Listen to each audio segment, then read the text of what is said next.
child, look at her eyes. She means it. I don't like your interview guy. He is a bully. But I do like her. I like her. Okay, if we submit, knock on door. Martin, Todd, is Grafton gonna settle? Oh, they're gonna wish they did. I want you to bring Todd up to speed. If we go to court on this, it'll be the firm sticking its neck out. Now, this is still your baby, but I want a second pair of eyes. Right, of course. No problem. Phone ringing. Hey, babe, Cooper was just in here. He's putting Todd frigging Decker on my case. I'm with her. You're with who? Anna. It took forever to fill out the paperwork and I was starved, so I dropped into that little diner where she works and she was here, waiting for her fiancé to pick her up.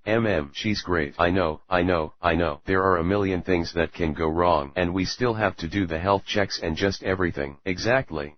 I just don't want us to spend another 2 years looking, and maybe missing, and the whole time, she was the one. Laura sighs. She's so shy. Sighs. But there's something else there, like, I know she can take care of herself. I invited her and her fiancé Michael over for dinner tomorrow night. Oh, babe, is it okay? Oh, well, I'll tell you, when you move. I'm sorry, but I just wanna do it right. I really want them to like us. Doorbell rings. Anna grunts. I'm sorry if I overdid this. We could have just gone out. No, are you kidding? This is real nice. It's what I do. Actually, I'm a chef. I know it's just a meal, but I meant it to show you both how committed we are. The baby is your business. 100%. But you will be carrying it. In the service, I know a lot of guys who've done this before. When you're deployed, it just makes sense. When I'm gone, you too. You come see her whenever you want. I understand you'll be using the money to buy a business. Oh, from my uncle.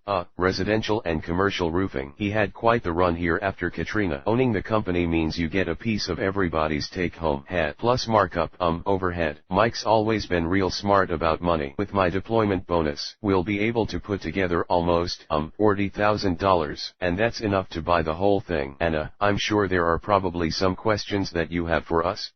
Can I smoke somewhere? Nice home you got here. These renovations must have cost you a pretty penny. Well, the house was part of Laura's inheritance from her grandmother. The renovations, they came later. Must be nice to lay out that kind of cash. Speaking indistinctly, working by windows, you see a lot of things that nobody else would see. Weird shit, housewives, whatever, act like they're alone, but they know we're there, right? Benefit of the job, right? That there isn't the right material. That gutter's leaking at the splice. Gonna mess up that window. Yeah, look, if we do this, we just wanna make sure that you and Anna are comfortable with it. We are, of course. See, it's just that we're down to our last viable embryo, right? And we wanna make sure that you know how serious our intentions are. I get it, right? 100%. We tried for a long time to get pregnant. I had 3 miscarriages. It really put the two of us through hell. You actually start to hate your own body. I've never had anything that anybody wanted before, except for the obvious. I've never been able to give anybody anything. Okay, just spill it. Taylor, you didn't like them. Okay,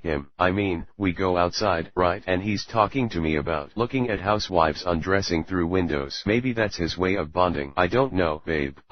We can keep looking. I think doing something like this is really important to her. Yeah, I know, it's kind of cute.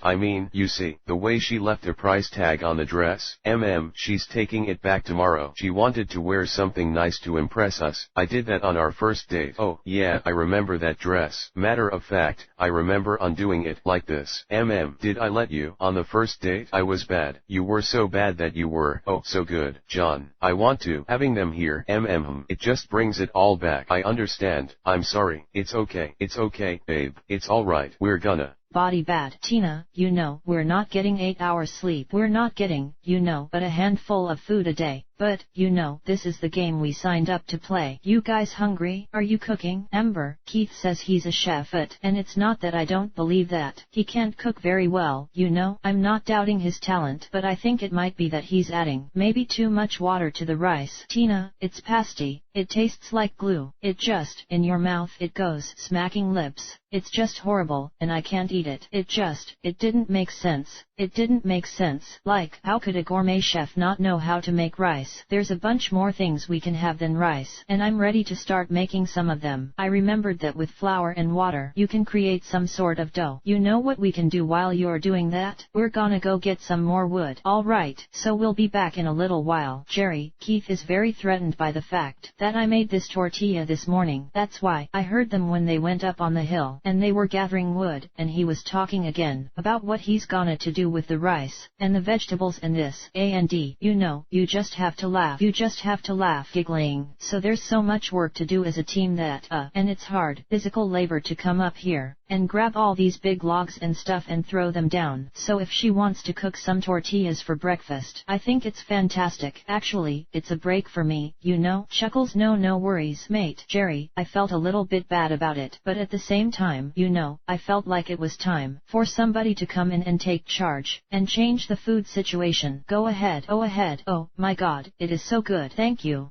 You're welcome. Amber, I love it. We will eat today. Slap me 5. Tina, Jerry's gonna take that job over, which I hope doesn't hurt Keith's feelings. You know, I mean, that's his area, and it's kind of a slap in the face. Thanks, Jerry. Jerry, today's communion. Wow, the finest restaurant in the world. Couldn't make those that nice. Jerry, Keith has gone out of his way to compliment me a lot now, to, like, try and smooth the edges, and I see right through it. I don't think his compliments are necessarily very genuine. That is good. I'm so glad they put wheat in there. Jerry, you know, the morale right now is kind of low, but I think the tortilla made everybody spark up, so I'm really stoked about that. And I got a few other tricks to pull out of my sleeve. Michael, I want to bring food today. If I can keep providing food, I absolutely am sure I will make the merger. If I can't, I become vulnerable. I've been thinking a lot about the fact that, at Tribal Council, it came out that I was the leader, and I don't really want to be seen as the leader. So if I can get something, I'll lay real low on the other leadership areas, and just be the food guy. We got fish. It looks like you just went to the fish market with all that fish. Alicia, look at that. Who's better than you right now? There's nobody I can think of. Jeff V, when other people catch a fish, they just catch a fish, but when Mike catches it, there are trumpets that blare and angels that sing, and, you know, everybody's got to sit down and gather round him, and hold his hands and watch him carve it out. Ow, here you go. Alicia, wow, Michael, you're God. You know, I said a lot of prayers today, and you answered them with fish for us, and I am so happy to be able to provide fish for the troops. I know that this Kia, marsh is not swamp. Marsh is a space of light where grass grows in water and water flows into the sky. Bird calling. Then within the marsh, here and there, true swamp. A swamp knows all about death and doesn't necessarily define it as tragedy. Certainly not a sin. I thought Chase Andrews would have more common sense. Best quarterback this town ever had. Boys, are these your footprints here? Benji, yes, sir. Steven, yes, sir. Jackson, where's his footprints? Purdue, yeah, some kids just get crazy ideas in their heads, and drink and think they're invincible. That Chase Andrews was no kid. Panting softly, hey, look at this. Jackson, he opened the grate himself. Could have been an accident, all the same. Cone, time of death,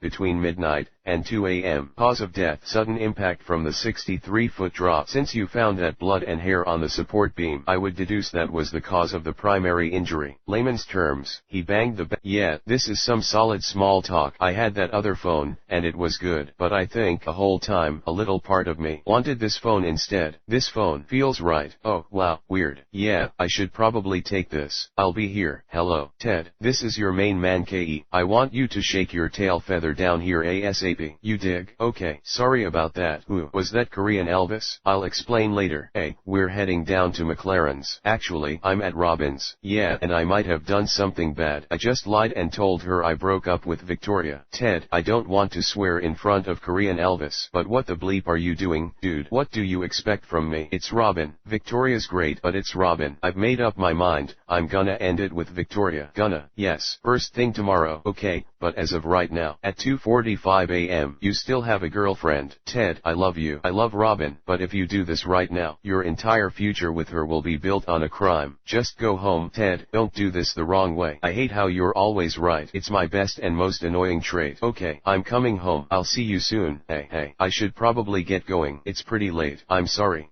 Oh, no, I understand. It's fine. Yeah, can I call you tomorrow? Totally.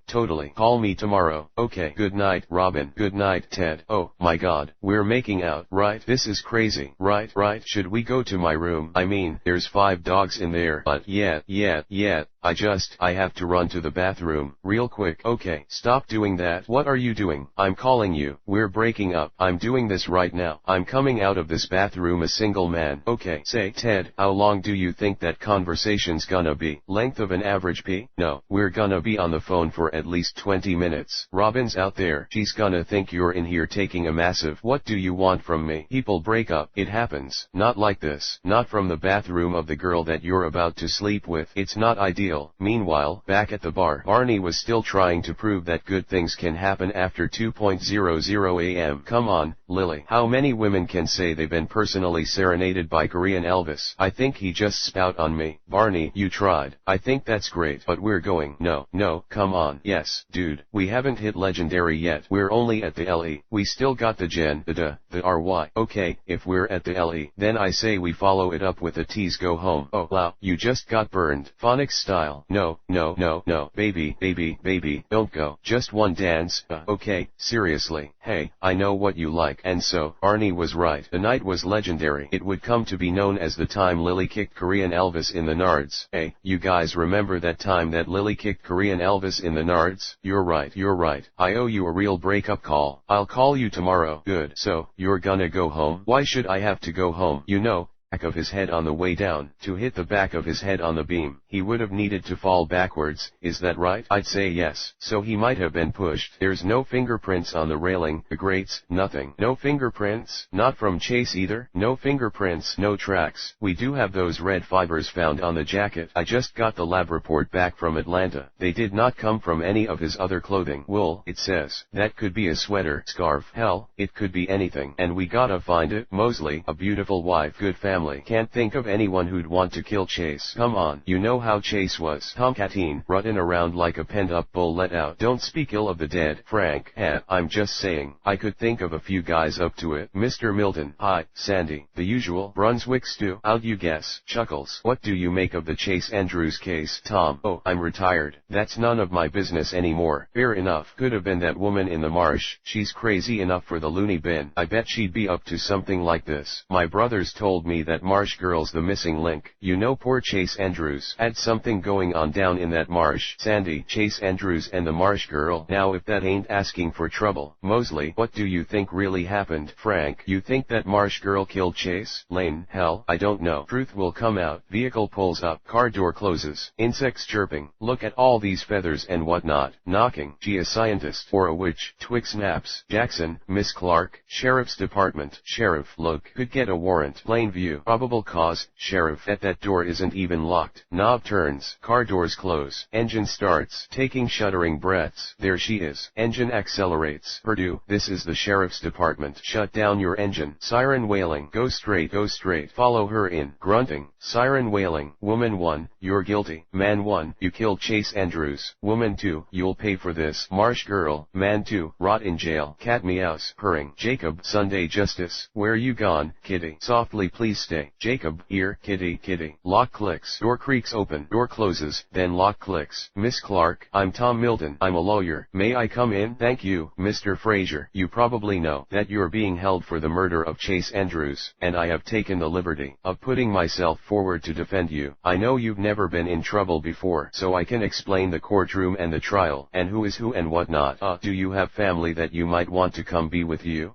Miss Clark, I don't quite know how to put this, but, stammering, well, I know you as Catherine Danielle Clark, but here in Barkley Cove they don't call you by that name. They call you Marsh Girl, and when you stand trial, you will be judged by a jury of your peers from Barkley Cove who only know you as such. They are going to judge you whether they know you or not, but I can't help you unless I know you, even just a little bit. Well, alright then, I'll come back in a while, when you've had time to consider. Oh, and I brought you this just in the meantime. Clears throat.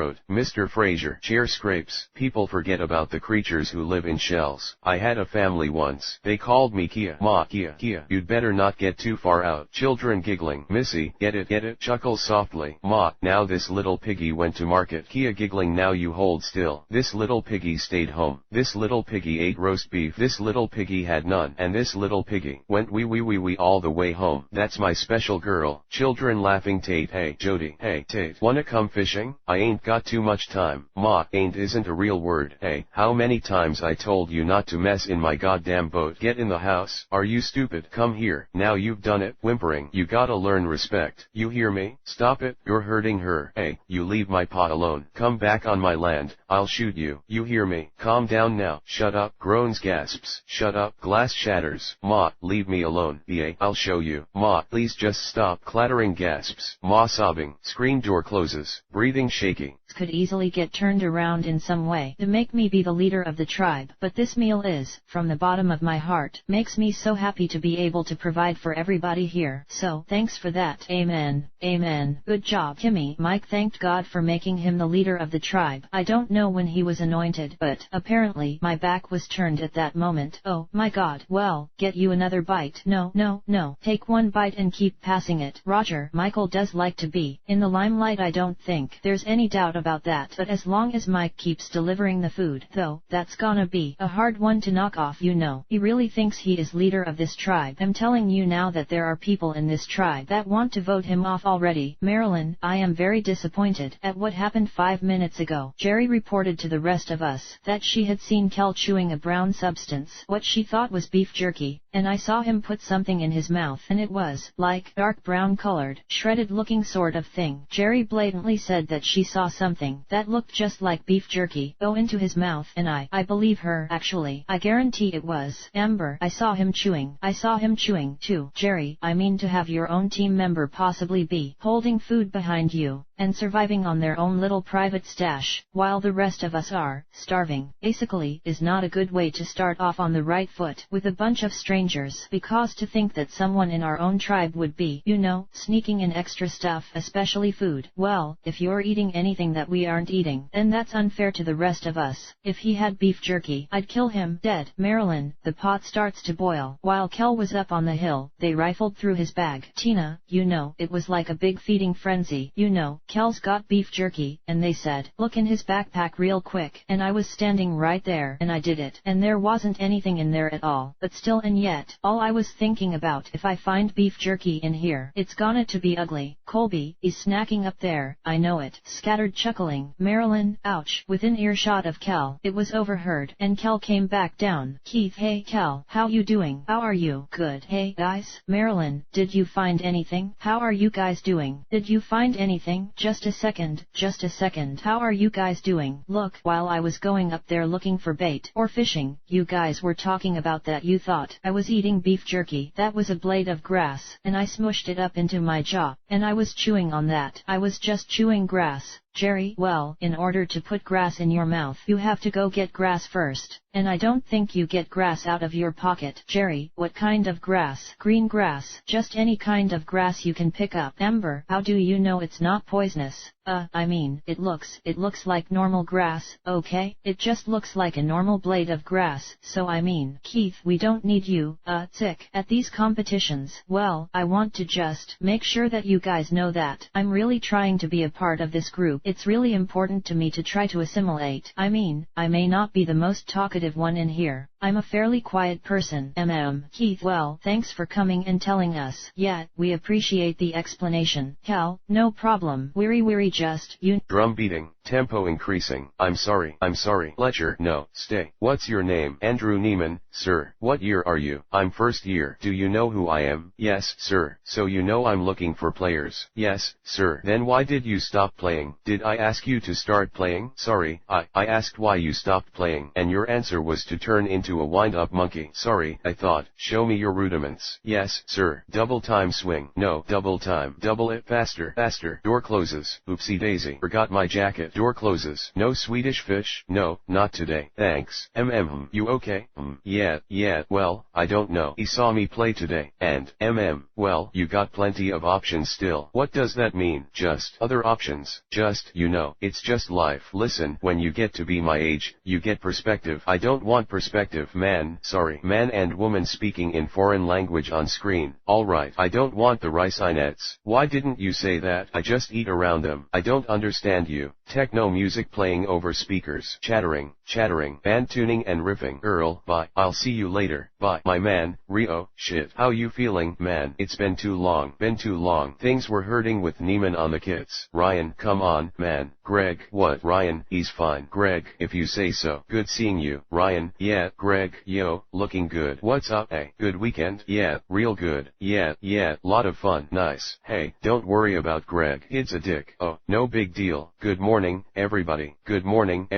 All, good morning. M.R. Kramer, alright, let's do Billy Zane from the top. Yes, yes, how's that? Good. Ryan, little right. 1, 2, 3, on. Okay. Playing jazz music. Wait, whoa, whoa, whoa. Alright, let's do reads. Yeah. M.R. Kramer. 3, whispers. Yo, Ryan. M.R. Kramer, watch it. Yeah. Accent. Yeah. M.R. Kramer scatting. Not today. M.R. Kramer, big on the bottom. Put some sugar on it. You embarrass yourself like what's his face. Woman, that was truly pathetic. Band playing jazz music. Jazz percussion music playing over speakers. Band playing jazz music. Short. Alright, that's enough of that. Just back to the core drums, please. Core players, let's go. Dude, what have you been practicing? May I? Cued. Down the line. Trumpets, bars 7 and 8. 3, or. Okay. Alright. Trombone, bar 24. The end of 2. Maybe not. Tenor, let's start the pickup to 11. 3, 4, same spot. 3, 4, okay, alright, you're in the first chair. Let's see if it's because you're cute. 3, 4, yeah, that's why. Drums, let's hear a little double time swing. Behind, same thing. Bass, 5 bars of Donna Lee. Bass playing, alright. Size, drums, with me. Thank you, Joe. No. Other drums. Room B16 tomorrow morning, 6 a.m. Don't be late. M.R. Kramer, alright everybody, from the top. M.R. Kramer snapping fingers. A1, 2, there's every chance Robin's the woman I'm gonna marry. Ted, it could happen. And so, really, what's it gonna matter in 50 years if I jump the gun by one night? Look, I know this is a moral gray area, but, it's Robin, and I'm exhausted. I'm exhausted from pretending I'm not in love with her. I think that makes this okay. Oh, please, you just want to get laid. Yes, I do. You got me. That is exactly what I want right now. And so what? I want this. She wants this. It's happening. And if you have a problem with it, don't be in Germany. It's been nice pretending to talk to you. Thanks for not calling me and good night. That's not your phone. This isn't my phone. Okay. I thought it was mine, so I answered it. Was it? It was your girlfriend. You might want to call her back. I called Victoria from the cab and we broke up. Yes, and there you have it, kids. The stupidest thing I've ever done. In one night I managed to hurt 2 people I cared about, and none of it would have happened if I had just listened to my mom. So, I guess if there's a lesson to be learned here, it's this. When it's after 2:00 a.m., just go to sleep. 3, on. Band playing jazz music. Andrew, hey, how are you? Good. How are you? Good. Thanks. Good. The usual? You want? Like, no. Look, I don't really know how. I see you in here a lot and I think that you're really pretty and, would you wanna go out with me ever? Please go away. Oh, God. Get out. I'm so sorry. I'm so sorry. I'm just messing with you. I'm messing with you. Ha ha. What? Oh, my God. Ha ha ha. I'm sorry. That's actually pretty mean. That should've. I'm sorry. I didn't mean to hurt your feelings. What's your name? It's okay. No big deal. Oh, I'm Andrew. Andrew, yeah, I'm Nicole. Nice to meet you, Nicole. Nice to meet you too. So you wanna take me out? I would love to take you out. Where do you wanna go? Pizza. Pizza. Yeah, I like pizza. Yeah, I know this great pizza place. Cool. Okay, well, I get off at 7 on Monday. Okay, you wanna meet here? Okay, yeah, I will. Yeah, great. Okay, 7 o'clock. Here, at 7 p.m. Monday. Andrew, alright, bye. Keep me waiting. Pause. I'll keep waiting. It's not that bad. She's a go-go dancer. Could've did porn, she chose not to. Man 1, that make it better? Man 2, yeah, little bit. That's classier. Man 3, I can deal with that. Chattering. Man 4, bitch had a foot fetish or something. Man 5, this is good. Man 6, you get on that. Man 7, that's it. Man 8, you are fucking kidding me. Band tuning and riffing. Carl, you the new alternate? Yeah, I'm Andrew Neiman. Tune the set to B flat and turn my pages. Sure. Excuse me. Could I get a B flat? Thank you. Sorry. Can you just one more time? Plays note on piano. That's a great kit. I play the new cymbals now. Milk the cunt. Band tuning. Door opens and music stops. Clears throat. Inhales deeply then exhales. We got a squeaker today, people. Neiman, 19 years old. Isn't he cute? Band chuckles. Alright, Ang, Whiplash. Playing jazz music. H. Barker, that is. No, when someone's chewing something, and nobody else is and everybody's starving. Cal, well, I just find it really comical, that you would think I would do that. Marilyn, I think it's pretty comical, actually. Cal, I think it's comical myself. Scattered chuckling. Cal, and that also brings up another point. I was going to do this later on tonight. I know during the competition, you guys were talking about your faces were getting scruffy, and the girls were talking about wanting to shave their legs. I've got 3 blades out here. The girls can use one blade, the guys can use the other blade. I have no problem with that whatsoever. Jerry, he suddenly, at that point, offered his razor, and I think that that's the hugest sign of guilt, is to give to the people who have just accused you of something that is very serious. I will totally take you up on that. That's very gracious of you, actually. Cal, no problem. Sorry for the awkward moment. I will now leave you guys in peace, and I'll go in my boat and try finding some kind of fish with the bait I have. Marilyn, I suggested to them all, hey, what you all did was totally inappropriate. It was wrong. Nobody had any right to go into Cal's bag. I said, don't you think that it would be in the best interest of the team to be big enough to apologize to him? Without real proof, it would be very big of us to apologize. No, okay, they said, no,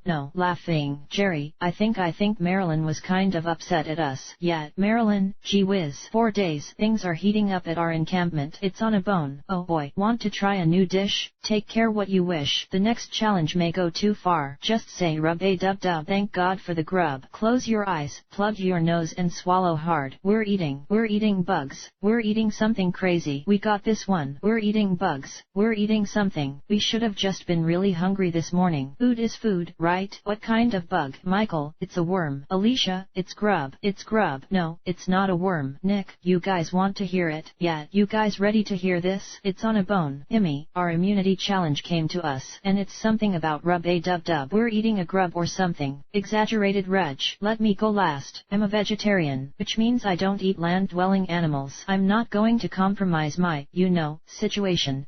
Now. I'm not eating amphibian. I'm not eating reptile. I'm not eating mammal. I'm not eating fowl. Alicia, Kimmy's not going to compromise her morals. But coming into a game like this, you can't come in with a whole list of things you're not going to do and you're not going to eat, because you're not helping your tribe. You're not helping your team morale. Yeah, God. Michael, if Roger can jump off a cliff and swim that long distance and down the rapids with never having swum before, I think Kimmy should be able to reach down and be able to do this. Size, oh my God. Kimmy, you know what? I can't do it, and I'm disappointing 6 people that are rooting for me. Now, I have no excuse for not being, voted off the island. I could be gone just like that. Jeff, I'll take the immunity idol. It's back up for grabs. I'll explain the game. I know you guys are hungry, so we've put together one of the finest samplings of true Aboriginal food, what they call bush tucker. As you guys know, the Aboriginals have lived out here for thousands of years, literally by eating everything. Nothing goes to waste. Here's how it's going to work. One member from each tribe will come up. Subtitles by Explosive Skull. People cheering, music playing. Man, early one morning while making the rounds, I took a shot of cocaine and I shot my woman down. I went right home and I went to bed. I stuck that loving .44 beneath my head. Man, come get your raffle tickets today at booth 337. Girl, here, mom. Oh, thank you. Prizes include a .40 caliber Smith & Wesson. Pull it out, give it a squeeze, and it's ready to go. Man too, that's a Uzi. Full auto Uzi with a 25-round magazine. This is the United States of America. I set the price, and it's $200. I know where I live, man. I'm just saying, you ain't selling what you say you're selling. Listen, kid, I did 2 tours. I think I know a Russian AK when I see one. You want to buy something? Why don't you go buy yourself a soda pop? Female announcer. Folks, don't forget to stop by and enter the raffle. Rick, hey, Dad, before you leave today, we are closing at 7 o'clock. Rick, check this out. A gas cylinder on the Russian AK. As for escape holes, right, the Egyptian Maadi has 2. True, this here be an Egyptian AK. Ain't nothing Russian about it, man. Okay, playtime's over. You see the little fat man in the Ray-Bans back here? Now, I say the word. You and Junior here are kissing asphalt in the parking lot. Let me ask you something. Little fat man in the Ray-Bans have any idea you're hustling off Egyptian axe to a 14-year-old boy? $150. Done. For both. $150 for 2 axe? 2 fake axe? Friend, I'll lose my goddamn shirt. Ah, that's better than losing your goddamn license. Oh, you're a real fucking prick. Dad, check this out. A Smith & Wesson 639. Gun clicks, and that bitch real. What do you say, friend? You want to throw that in for dessert? Sure, he does. Music playing. Man, hey, I'm sending out an SOS. Sending. Hey, I'm sending out an SOS. Sending. Rick, how come we stayed? Dad, Richard, at Detroit. You always saying it's a shithole. Son, lion don't leave the Serengeti. Besides, this is gonna be our year. I can feel it. People like to piss on this country, but America is the only place in the goddamn world where a man can hotwire his brains to his balls. smiles, and make shit happen. Alls he got to have his vision. Yeah, scoffs, man needs a fucking pair of glasses. He wired his brains to his balls. Chuckles, it's a, metaphor. Fuck is that? I mean, like a phrase of speech. Or, for instance, look in the back seat. Tell me what you see. A VCR? No, sir. That, my friend, is the future. It's our future. You and I are gonna open up a video store. But we're not just gonna have one store. We're gonna have dozens of stores. Now, most people are lambs, Ricky. Not you and me. Goddamn lions. Way she smiles. I guarantee you it will drive you wild. So if you see my baby, if anybody sees my baby, stop her on sight. Hey, I'm sending. Yes, I am. Let's go pick up your sister. Go for a frozen custard. Have a little celebration. Dawn ain't gonna want no fucking custard. She barely eats as it is. Is that Ty's car? Cause it looks a hell of a lot like Ty's car to me. That's cause it is Ty's car. God damn it, Rick. Whoa, what the fuck? Dad. Music playing over speakers. Richard. Dawn. For Christ's sake. Dawn, turn the music down, will you? Pumpkin. What? The music? Turn it down. Oh shit. Music stops. I thought you and Rick was gonna be at the gun show all day. Yeah, well, the day's almost over. Alright, gun show came and went. Dawn, what did he give you? Huh? What did you give her? Leave him alone. I can tell you're high. Dawn, I may be high, but that ain't why Ty's here. You know how many kids have died in this neighborhood cause of drugs. I'm not gonna let you ruin your life. Dawn, no drugs in the goddamn house. I don't need drugs for that. Daddy, you and Mom pretty much did that all on your own. How long does it take you to button a fucking button? Ty, zip up and get the fuck out of my house. Dawn, put on your clothes. We're going out. You, me, and Ricky, we're gonna get frozen custard. Chuckles, what's so funny? Why the fuck would I do that? Why'd you do that? Cause you're my daughter, that's why. And we're a family, and that's what families do. You realize you the worst fucking father ever. Get dressed. Dawn, put your clothes on. Ty, wait, no, hey, Ty, don't go. Dawn, no, get back. Get the fuck off of me. Get back in the house. Dawn, go in the house and get dressed. No, Ty, no, wait, get inside. Dawn, no, Ty, fuck, Christ, keep going. I got it under control. You don't need to stop the car. Pop, everything's fine. Don't get out of the car. Everything is not fine. A man just ran out of your house, almost dents my Imperial. You don't have a goddamn thing under control. I hate you. I used to think Ma left you cause you beat her, but it's really cause you a fucking loser. Hey, genius. Ray, what the fuck is going on? Your mother left you too, huh? You ever think about that? She left all of us. Fuck you, fuck me, fuck you. Yeah, hey, son, you're gonna let her talk to you like that? Pop, go in the goddamn house. Shut up. I got this under control. Her favorite CD in the Otis Redding box set. Disc 3. My favorite. Any guesses? Anyone? Come on. Disc 3. God, Victoria's so amazing. I could talk about her for hours. What do you mean could? I'm sorry. It's just, God, I'm crazy about this girl. It feels like, maybe. I don't wanna say it. Trust that impulse, Ted. Hey, something kind of cool just happened. My story on Pickles, the singing dog, just got nominated for a local area media award. Alama, we prefer local area media award. There's gonna be this big banquet. I know these things aren't much fun, but it would really mean a lot to me if you guys came. Oh well, and there's an open bar. Oh yes, word up, put me down for 2. Really, it's 3 months away. I know, but guys, I'm sorry, I'm gonna say it. I have a feeling Victoria's gonna be around for a long time. I'm gonna miss Victoria. I should just skip this thing entirely. Robin is still pissed at me after, you know, you lied and said you were broken up with Victoria before you actually were, so you could try to nail Robin, and you wound up losing both girls in one night. Yes, that's what I meant by, you know, I haven't seen her in 3 weeks. She won't return my calls. Look, I shouldn't go. You should definitely go. Look, it's a chance to show her you're still friends and that you support her. Or it's a chance to mess with her head by showing up with someone hotter. Even better, triple threat, hotter and bigger boobs. That's only 2. Count again. Barney, I'm not bringing a date even if I wanted to. The thing's in 2 hours. So get an escort. By escort, you mean prostitute? Why not? Because gross. Oh, what gross? What, you have some puritanical hang up about prostitution? Dude, it's the world's oldest profession. You really think that's true? Oh, yeah, I bet even Cro-Magnons used to give cave hookers, like, an extra fish for putting out.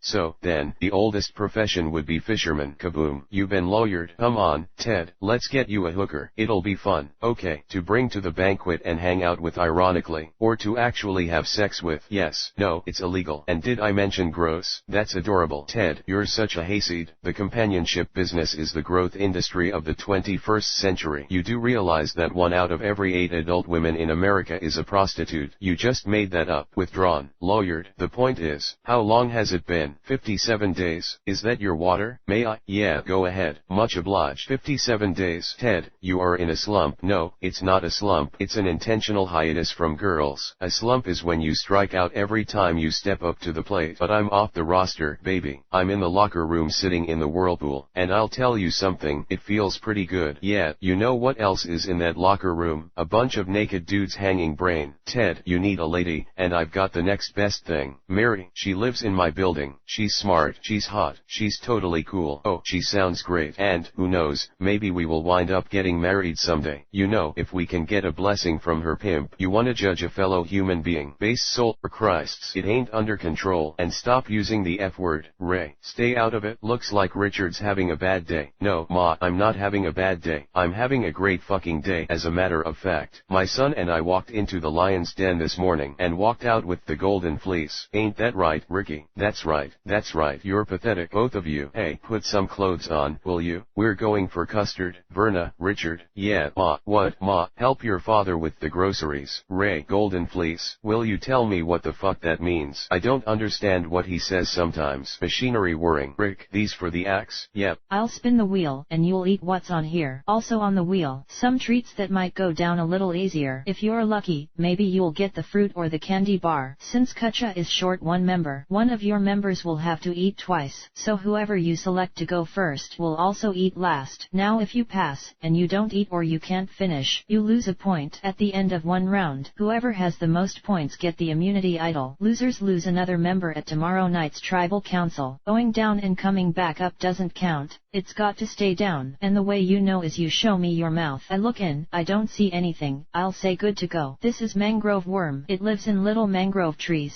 It usually burrows a small hole in its infancy stage. And then as it grows, the hole gets deeper and deeper and deeper. Sort of like a termite. What are you taking out? I'm ready. You're taking out your teeth. Scattered chuckling. Mad Dog has just taken out her teeth. Work your magic, Mad Dog. Oh my god. Jeff, here we go. Guys. 3, 2, 1. You're on. Amber, go. Marilyn. Jeff, let's see. Good. Choking. Come on, Marilyn. You can do it. You can do it. It's an oyster. It's an oyster. Jeff, got a bucket if you need it. Marilyn, you got it. Water. Jerry, you got it. Coughing. It's all right. Huffing. Jerry, yeah. Ooping. Oh, Jeff next to. Yells. Kimmy, brain. Jeff, you got cow brain there. The good news is it's pretty fresh. It should have a nice taste to it. You guys ready for this? Sure. Come on. Key 3, 2, 1. We're on. I can't eat a brain. Can we have some to take back to camp with us? Mitchell, yeah. Keith, Amber, you are the man. Mitchell, you the man. Dude, Kimmy, I can't do it. Jeff, taking a pass. Kimmy, it's a mammal. I can't do it. Sorry. Okay, let's see your mouth. You're good. Agakar is one up. Amber, yo. Keith next to. That's mud whelk. It's that shellfish you find seaside. 3, 2, 1. We're on. Amber, oh, that's nice. Colby, atta girl. That's it. Just swallow it. You've got to savor it. Kind of crunchy. Hey, Jerry,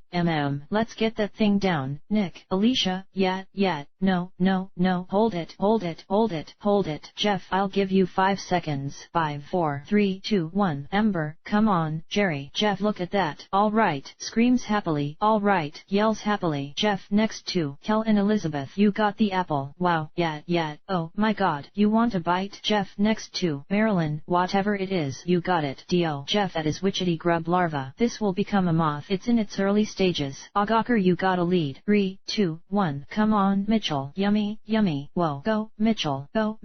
Laughing and cheering. Way to go. All right. Jeff, here we go. Jerry, you can do it. Amber groans, ah, you suck. Jeff, the pinchers, you can break off everything else. Cell phone ringing. Hey, babe, so happy to see you. Ha, I got your flowers. That was so sweet of you. Of course. Well, I know you're finishing your global health paper today, and you've been working really hard on it. Well, I'm almost done, so maybe you want to come over and Netflix and chill. And what? You mean you want to fuck? I did not say that. Laughs. Oh, my god. I know. No, I was being more subtle than that. I know. I'm sorry. Yes, I am so down for that. It's been like 3 fucking days. My balls are so blue right now. Like like dark blue, like almost black. No, I'm fucking serious. Here, check it out. I believe you. Laughing, I believe you. Okay, I'll see your almost black balls later. Cool. Steph, come over anytime after 6 o'clock. Okay, hun. Okay, dude, we are going to Netflix and chill this shit so hard. Peaky Blinders. Kimmy Schmidt. Movember's over. Time to shave the porn statch. Sorry. Making a Murderer. Narcos. Laughing. Stranger Things. Black balls. Scotty. Anyways, Ned followed his dreams and turned a rundown old printing press into the industry powerhouse known today as the Fleming Company. All cheering, best boss in the world, the Fleming Company. Scotty, we're talking brochures for steel case furniture at the specialty jobs in Grand Rapids, and who could forget the Domino's Pizza circular hooping. But before all that, Ned met a young Michigan Wolverine, Barbara Welsh. How did this older guy get me? Ned took her on their first date to see his favorite band, Kiss. Kiss. My favorite band too. Rock and roll. A few years later, the stork brought my sister, Stephanie.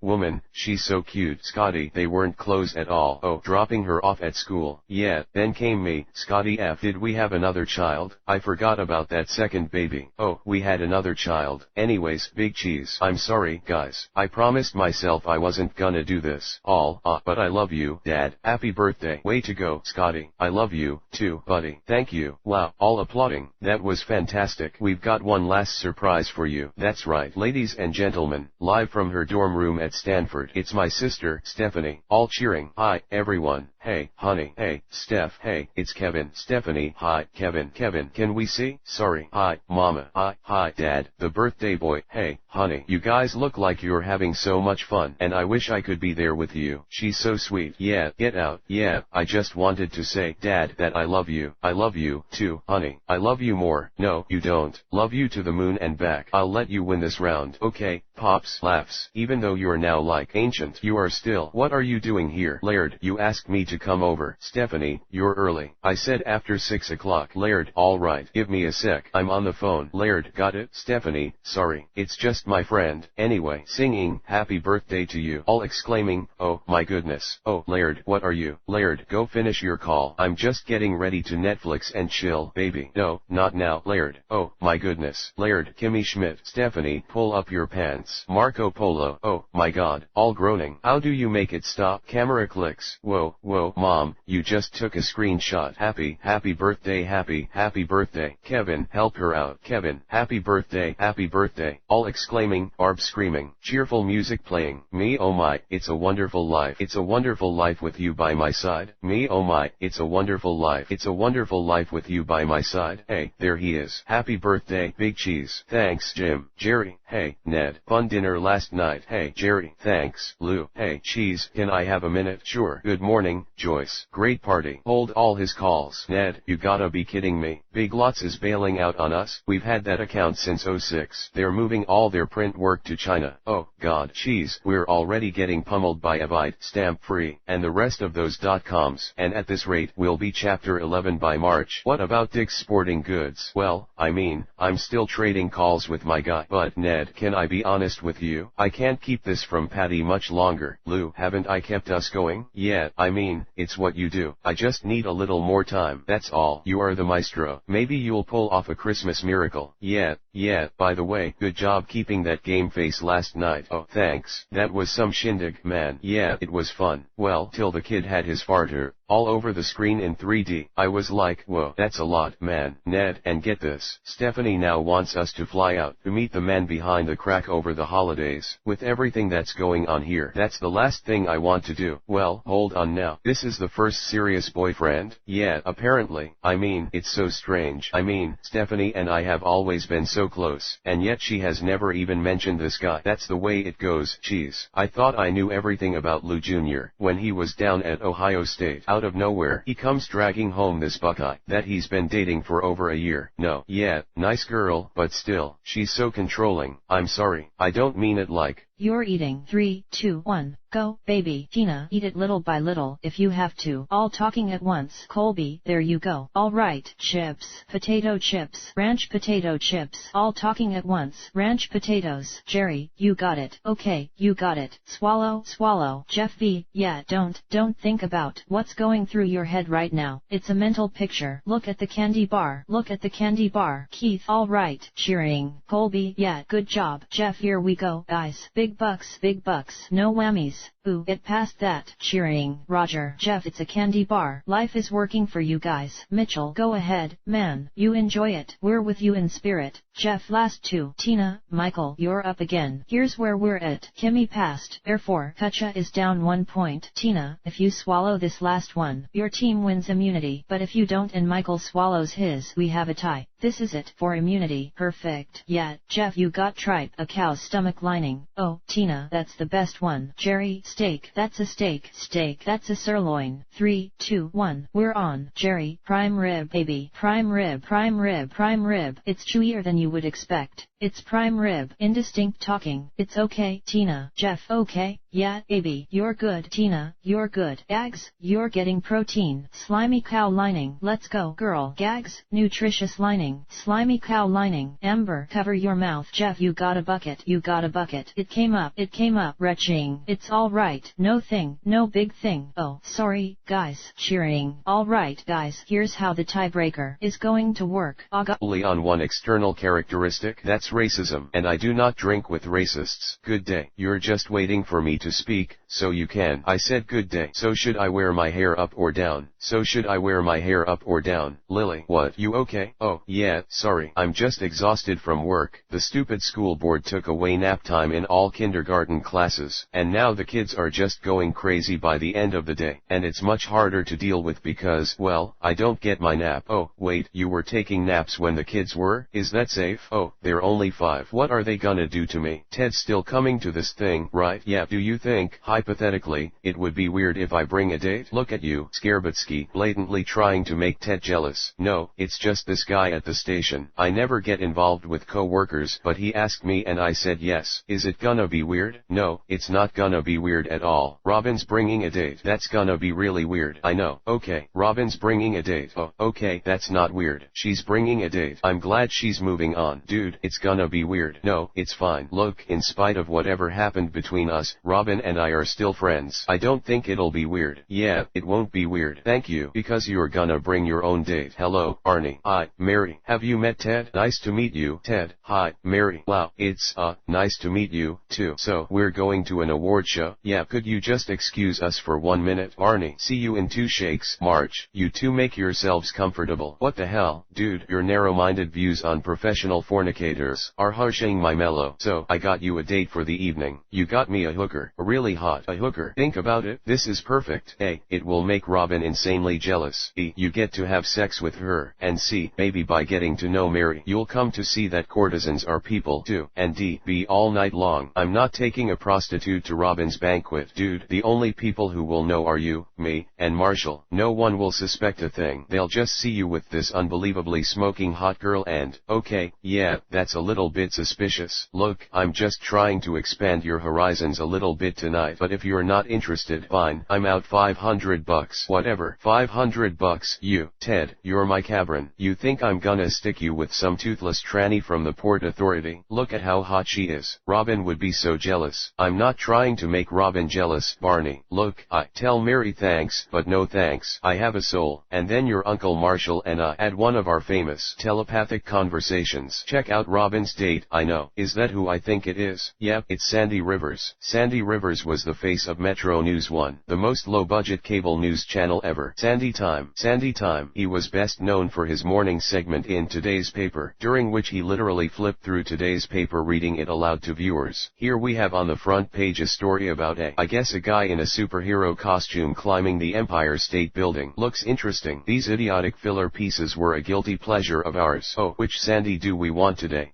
French Sandy, porn star Sandy, Yosemite Sandy, definitely. Excellent choice. Sand why? Ker, you select a member from Kucha. Kucha, you select your member from Agakar. Alicia, Tina's up. Jeff, Tina's up right here. Kimmy, your challenge is going to be to take a whole mangrove worm. Alicia, this is all you, girl. The first person to completely swallow it, show me their mouth that it's empty, wins. All talking at once, chanting I can eat a worm. I can eat a worm. 3, 2, 1, go. Alicia, swallow the whole thing. Pick it up. She dropped it. Eat it. You got it. All talking at once, cheering. Kimmy, come here. Immunity for Kucha. Cheering. Tina, I'll definitely feel bad about having to vote somebody off. There's some humiliation involved with being the first one voted off. Keith, you know, it's a bittersweet opportunity. Actually, it's a bitter opportunity. There is no sweetness to it. We have to eliminate a person within our group. It could be me. I mean, it really could be me. Or all I know, I could be the individual going. Mitchell, Keith is, he's a bit bossy. He's very condescending, and he's definitely close to going. Colby, if you were looking to paint a bullseye on someone, obviously Keith has struck a nerve in a few people, but also Jerry. She's certainly, a very strong girl. Subtitles by Explosive Skull. Gasps, growls, glass shatters, panting. Carlos, let's go. Harry, come on. Carlos, fuck, move. Get the door. Shit, rapid gunfire. Shut the fucking door. Tires screech. Knocking on door. Tires screech. Carlos, Flora, I'm okay. Carlos, gotta keep him awake. Jimmy, get us out of here. Harry, Carlos, you said this was handled. Kick that fucking door off. Siren blaring. Shit. Carlos, damn it. Come on. Grunting. Shit. Panting. Fuck. Grunting. Tires screeching. Siren blaring. Children chattering. Linda, I want my money. Carlos, imitating Linda, I want my money. I thought it was our money. It's my store. Carlos, my store. Children giggling. Every time I give you a loan, it's like an IOU, but this is a new low. What? You accusing me of stealing your money? Linda, why do you look surprised? You do it for a living. Where you get the balls? What I do for this family? I risk my life. Linda, yeah, you risk your life, and then you piss it up a wall. Mija, come here. I love you. Listen to your mother even though she crazy. She's always crazy. XAVY, always crazy. Come here. I love you. XAVY, always true. Racy, always true. Linda grunts. Carlos, just let me out. No way. We're sticking to the plan. Horn honking. Tires screeching. Liquid pouring. You should eat something. Does that hurt? That Floric? Boo. You need to do something with makeup. Makes me feel bad to look at that. It makes me feel bad too. Cutlery clatters. Come here. I love you. Announcer on radio today with your forecast for the Windy City. Hi, I'm Christine Dawn. Winds are going to continue to be out of the north for most of Tuesday at 28 degrees, and that westerly wind direction for your breakfast. Gotta run. Baby cooing. Harry, let's get in the other van. We'll fix him at home. Let's go. Floric groaning. Carlos, hang in there. Come on. Floric groans. Carlos, that's it. Floric continues groaning. Jimmy, what the fuck? Screaming. Rapid gunfire. Tom, most people don't know what an alderman does, including a fair number of aldermen. Crowd laughs. It comes from the Old English, meaning older man. When I was a younger man, Facebook. Back then, a face was something you tried never to forget. Crowd laughs. A book. Chuckles. A book was something you read to your son. My son, Jack. Stand up, Jack. Stand up, my son. Applause. The best candidate for alderman of the 18th ward. He's your man. Believe me. Indistinct chatter. Horns honking. Man 1. What? You can't speak. Yo, could I get a piece of that? Man 2. Gotta get a loan. Player. Man 1. I got good credit. What's up? Man 1. Whatever. Knox. Chuckles. Mr. Mulligan. Mr. Manning. Jamal. My aide. Siaban. This is my brother. J. Temet. I love you too. Scoffs. As a kid, I used to help out with my dad's campaign. It looked a lot like this, except a little whiter. I imagine. Yeah, mind. Please do. Jack. My father always thought it was a good idea to keep the lines of communication open with his opponent. Keep things honest, dignified. Maybe he could be more honest and open about whatever deal he made with the city council to call this special election instead of waiting until February like the law says. He had to step down. He had a heart attack. Who does waiting serve? Everyone who's not named Mulligan. Jack. Chuckles. First time I've run for office. I'm already ahead of you by 12 points in the polls. The Mulligans have run the 18th ward for 60 years. My bother. These days it's all about name recognition. You wanna go against me? You don't inherit a ward, Jack. You run for it. You have much experience in government. I live here, so do I. No.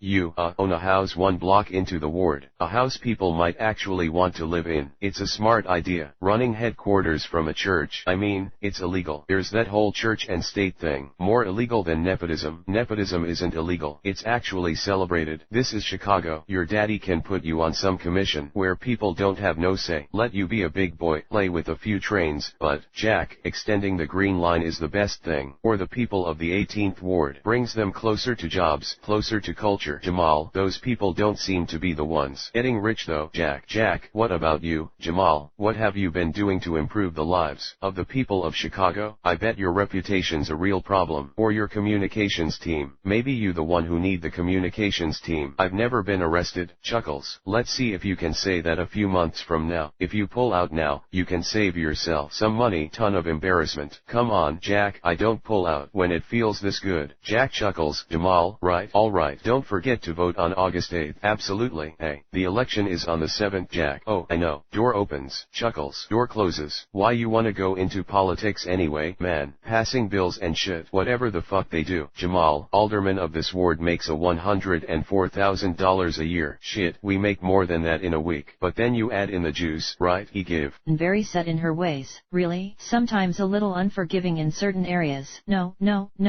We're going to talk right now, Colby, so that kind of makes her a point of friction. To some people, some things that she's done have really made me bristle. Laughing. Cal, at this point I'm going to vote for Jerry, and the reason why I'm going to vote for Jerry is because I've already told Marilyn that I was going to do that, and I'm not going to break my word. And Marilyn told me she was going to vote for Jerry too, and I trust Marilyn. I think Cal is a liar and a cheat, and as much as I don't want to believe that to be the truth, he would probably be the first one I would want to vote off. I'm ready to go. Mitchell, I think the name of the game is trust no one. I don't think you could trust your own grandparents out here. I mean, I think I would vote them right off just cause they've been married for 50 years. That's a good alliance. Keith, this game is all about deceit, deception, and how to play using your mind to win. Jeff, alright, guys, we begin tribal council with a ritual. I would like you to go ahead and grab a torch and approach the flame. Dip your torches in, and once they're lit, you can put them back in their slot. We do this because fire does represent life. These torches will now represent your life, your identity at Tribal Council. I haven't had a chance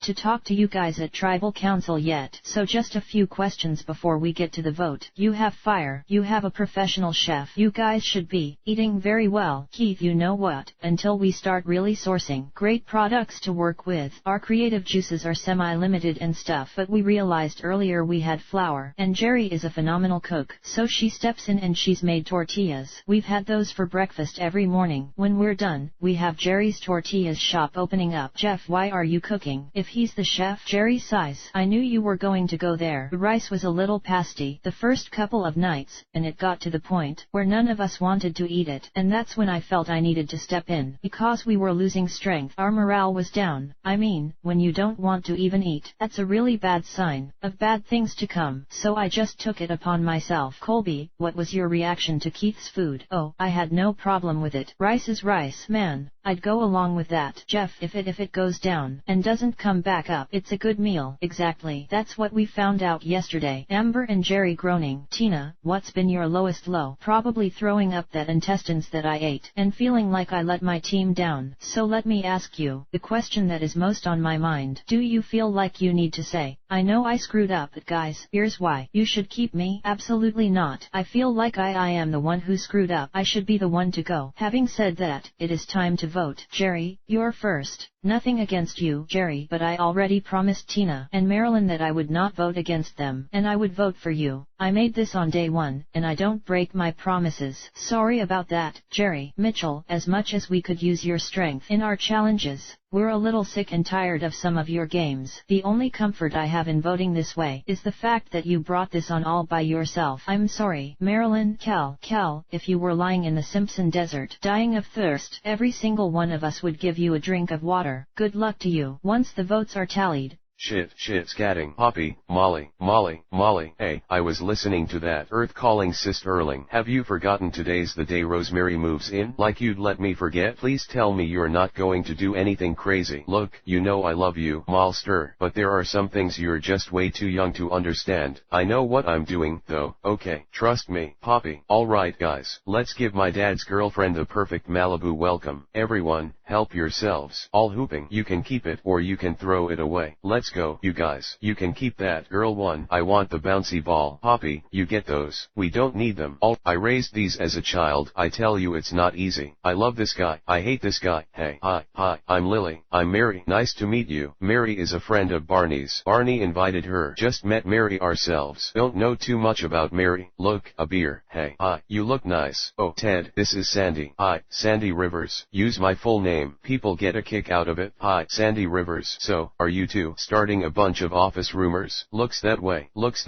Oh, how rude of me. Robin, Sandy Rivers. This is Mary, my date. Announcer. Ladies and gentlemen, welcome to the 45th Annual Local Area Media Awards. Please say hello to our host for the evening, king of the Saturday afternoon kung fu movie, Vampire Lou. Tonight we celebrate the very best in broadcasting, and the triumph of the human spirit. Man, Vampire Lou just looks great. I can't believe I'm on a date with a hooker. Yeah, I can't believe you let her and Lily go to the ladies' room together. Man, secrets come out in there. Oh, please, how's it gonna come out? Pass me a towel. P.S. I have sex for money. Who had sex for money? Nobody. What did you guys talk about in there? Anything interesting? No, not really. We just chit-chatted, and I borrowed her lipstick. Yeah, why is Vampire Lou the host of a Saturday afternoon kung fu movie? You know, it just makes no sense. God, that pisses me off. Lily, you okay? Oh, yeah, I'm just tired. And when I get tired, I get cranky. Really? I couldn't imagine you cranky. Really? I couldn't imagine you cranky. Wow. Why are you so tired? Well, I teach kindergarten, and the school board took away my nap time. The kids' nap time. Lily, quit your job. Work at a private school. You won't have to deal with the school board, and you'll make a ton more money. Well, guess what, Arnie? I don't base all my life decisions on how much money I'm gonna make. Unlike you and sadly my fiancé. Well, it's just an internship for the record for everybody. Yeah, because if I did sacrifice all my values just for an easy buck, what would that make me? A prostitute? Exactly. Thank you, Mary. So, Mary, what do you do for a living? She's a paralegal. Yes, I'm a paralegal. So, Mary the paralegal. What does a paralegal do exactly? I just assist with day-to-day clerical work in a law firm downtown. Oh, what firm? Douglas, O'Halloran, and Stamp. That's a real law firm. I know. Nice. Pretty good on your feet. Are you flirting with me? Is that allowed? Yes, it's encouraged. You know, I wouldn't normally say this on a first date, but well, considering, I'm just gonna say it. You are so hot. Well, thank you. You're welcome. Mary, Ted is a great guy. You hold on to him. Don't let him out of your sight for a minute. So, Sandy, what do you do? Oh, wait, I know what you do. You're the guy who reads the paper in the morning. You got me. What do you do, Ted? Oh, same thing as you. I read the paper every morning, but then after that I finish my coffee and I go to my real job as an architect, where I make an actual contribution to the world. I'm just kidding. Love your show. You're terrific. Thanks. I never tire of hearing that. Hey, you know that scene in Empire, where they lower the helmet onto Darth Vader's head? Do you think that's how Sandy puts his hair on in the morning? Right, let's get rid of it. Girl 2, that dress is so hot. Oh, Poppy, you've really done it this time. Ugh. Hey, girls, watch this. All gasping. Girls screaming. Girl 1, where did she go? Girl 2, is she okay? Girl 1, is she still down there? Roddy, she's still under. Girl 2, there might be sharks. Girl 3, someone do something. Welcome to Malibu, biatch. Gary, excuse me.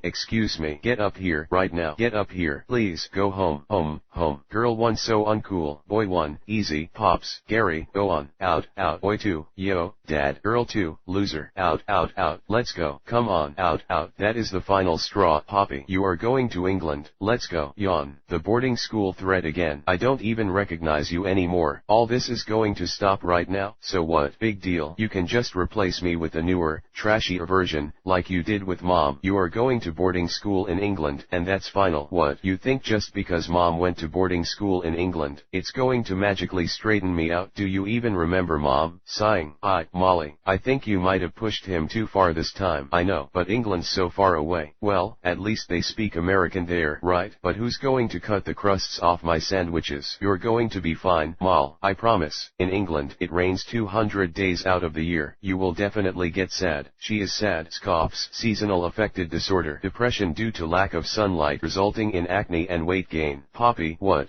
I saw it on Dr. 90,210. Gasps. Not those shoes. They don't do rain. Just take them. Hey, you promise we'll talk every day? Swear on your life? Dude, who loves ya? Everything's going to suck without you. Poppy, Ruby, you're my best friend. I'm going to miss you so much. I know. Let's check out their website. Typing. Oh my god. Abbey Mount School is an independent boarding school for girls aged 11 to 17. Oh my god. Poppy, founded in 1797. The school is one of England's top institutions for young ladies. It's all brick. Please tell me that's not in the countryside. Ugh. Excuse me. Hello. How are you? All right, Kate. Yes, thanks. Mrs. Kingsley. Very good. Mr. Moore, I'm Mrs. Kingsley. Oh, please call me Gary. Thank you. I am so grateful. I'm happy we could help out. She's going through rather a difficult stage. Just leave it to me, Mr. Moore. I have a double first in difficult. Hello. How are you? Hi. Good holiday. Earl 1. Yeah, good. Hello, Poppy. Welcome to Abbey Mount. I'm Mrs. Kingsley, your headmistress. Look, I understand you're just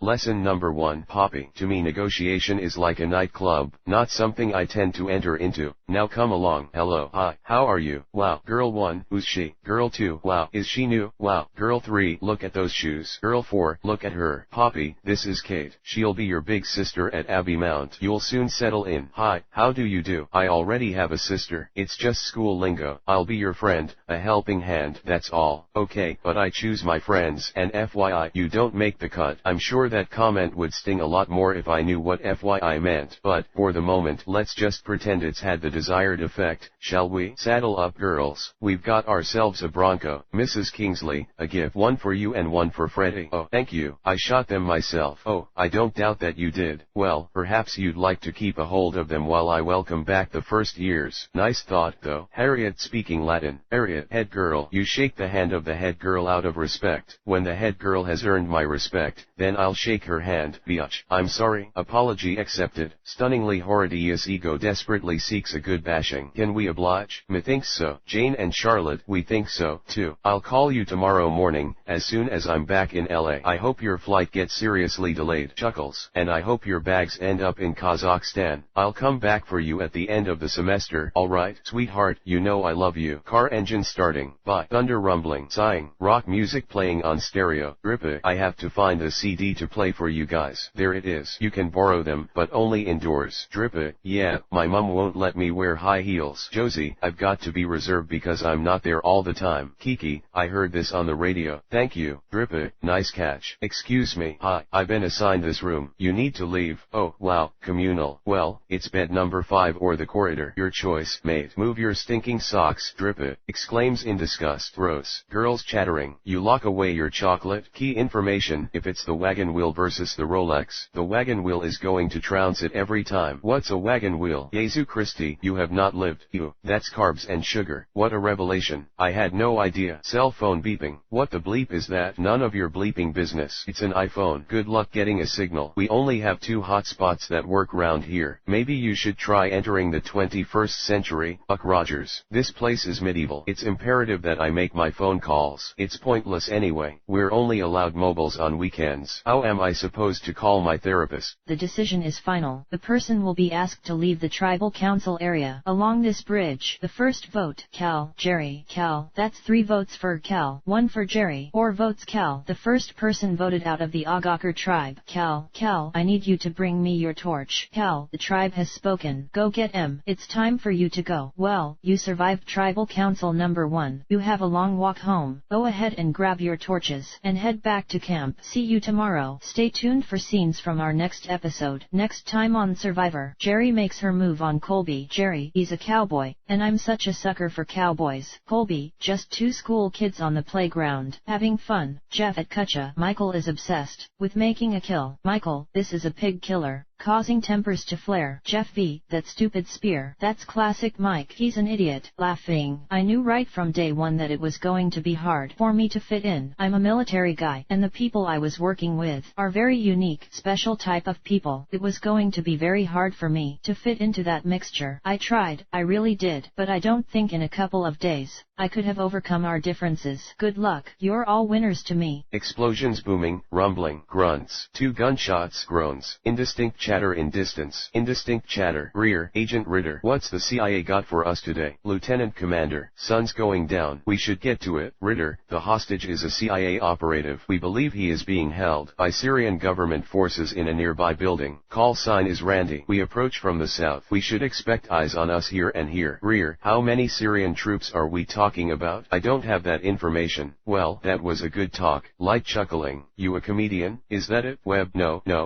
He's just a bit of a smart ass. No, that's not right. I'm the smart ass. Yeah, he's more of a badass. Whispers, yeah. Ritter, let's move. Cattle lowing. Indistinct chatter. Silenced gunshot. Man grunts. Body thuds. Rear, 3, 2, 1. Explosion. 2 gunshots. Man groans. Body thuds. Women whimpering. Gasping. Gunfire. Groans. Indistinct shouting. Explosive blast. High-pitched ringing. Men groaning. Clear. Gasping. Hostage identity confirmed. It's him. Let's move. What the hell is this? Ritter. Webb, I got you, man. These are ex-Russian military. You said Syrian army, not Russians. I don't see any Russians. Okay, what are we waiting for? Let's go. Let's move. John, RPG. Get back. Take cover. Screaming, grunting, groaning, grunting, panting. Greer coughing in distance. Pained grunt. Greer coughing in distance. Gasping, groaning. We got a man down. We need an extraction. Priority is securing the hostage. We rendezvous at the exfil. Let's move. Hang on. Gunfire, gasping. Soldiers shouting in Russian. Team member Russell is dead. Move him to the exfil. Soldiers shouting in Russian. Smoke out. Grunts. Smoke bomb whooshing. Grunts. Gunfire. Soldiers shouting in Russian. Groans. Gunfire continues. Grunts. PMCs. Russian transpo. Ritter lied. This isn't a safe house. It's a Russian arms depot. Yeah, no shit. Fire in the hole. Men shouting. On me. Got your back. Groans. Shouting in Russian. Grunting and groaning. Grunting, panting. Rear. Ritter explained the Russians. They weren't just contractors. They were Russian military. But you knew that, didn't you? Man, over radio confirmed target. Eagle 6. Yes, target is confirmed. Need an airstrike at grid. November Papa 675290. I should have been fully briefed. The Russians killed one of my men. Well, that's the job, sweetheart. Yeah, bullshit. Ritter muttering. Stand down. Do it, senior chief. Now. Ritter, what are you doing? Attaboy. Missile whooshing. My God, my freedom, my home by Martha bass playing. You want to hear something romantic? Yeah, what's that? Whispers, this isn't your baby. Chuckling. Oh, you cold-blooded. Listen, you gonna park your butt right over here on this couch. Laughing cold. Laughing, you crazy. Talks quietly. No, it's all good. I'll go get something for you. Groans. Okay. Want some water? I want some wine. Okay, I'll take an iced tea. Okay, that's better. With some sugar. I got you. Yeah, they need that, but we also got to figure out why they acting out so much. We got to, help these teachers out in the public schools. Hey. Oh, babe, I was just about to bring it to you. No, that's okay. Sister Easton was talking my ear off. Chuckle, so it's safer in here. Pastor West laughing. Yeah, that's facts. West, she got you, didn't she? Laughing. Ham's been telling us you got yourself a fancy new job, right? Well, no, he's been offered the job. He hasn't taken it yet. Oh, it's private security. Good hours, good pay. Well, it's a big step, retiring from the military. Chuckles. When are you due again? Oh, next month the 17th. Oh, next month the 17th. Oh, man, I remember when we had our first. Oh, my God, you think combat keeps you up at night? You just wait till that little joker gets hungry. Laughter. He gonna drop kick you. It's a girl. Oh, now you're in trouble. Laughing. Both making whooshing sounds. Cartoon music. You just insulted someone I hate by referencing something I love. Damn. You just got even hotter. And so, as the night wore on, I started to realize this girl, despite what she did for a living, was kind of great. Hey, Mary seems nice. Have you kissed her yet, or are you waiting until you're in a serious relationship with someone else? Yeah, I've been meaning to apologize for everything that happened, and just like that it's all okay. Roll credits. So you're gonna be mad at me forever? What? We're not even friends now? We're still friends.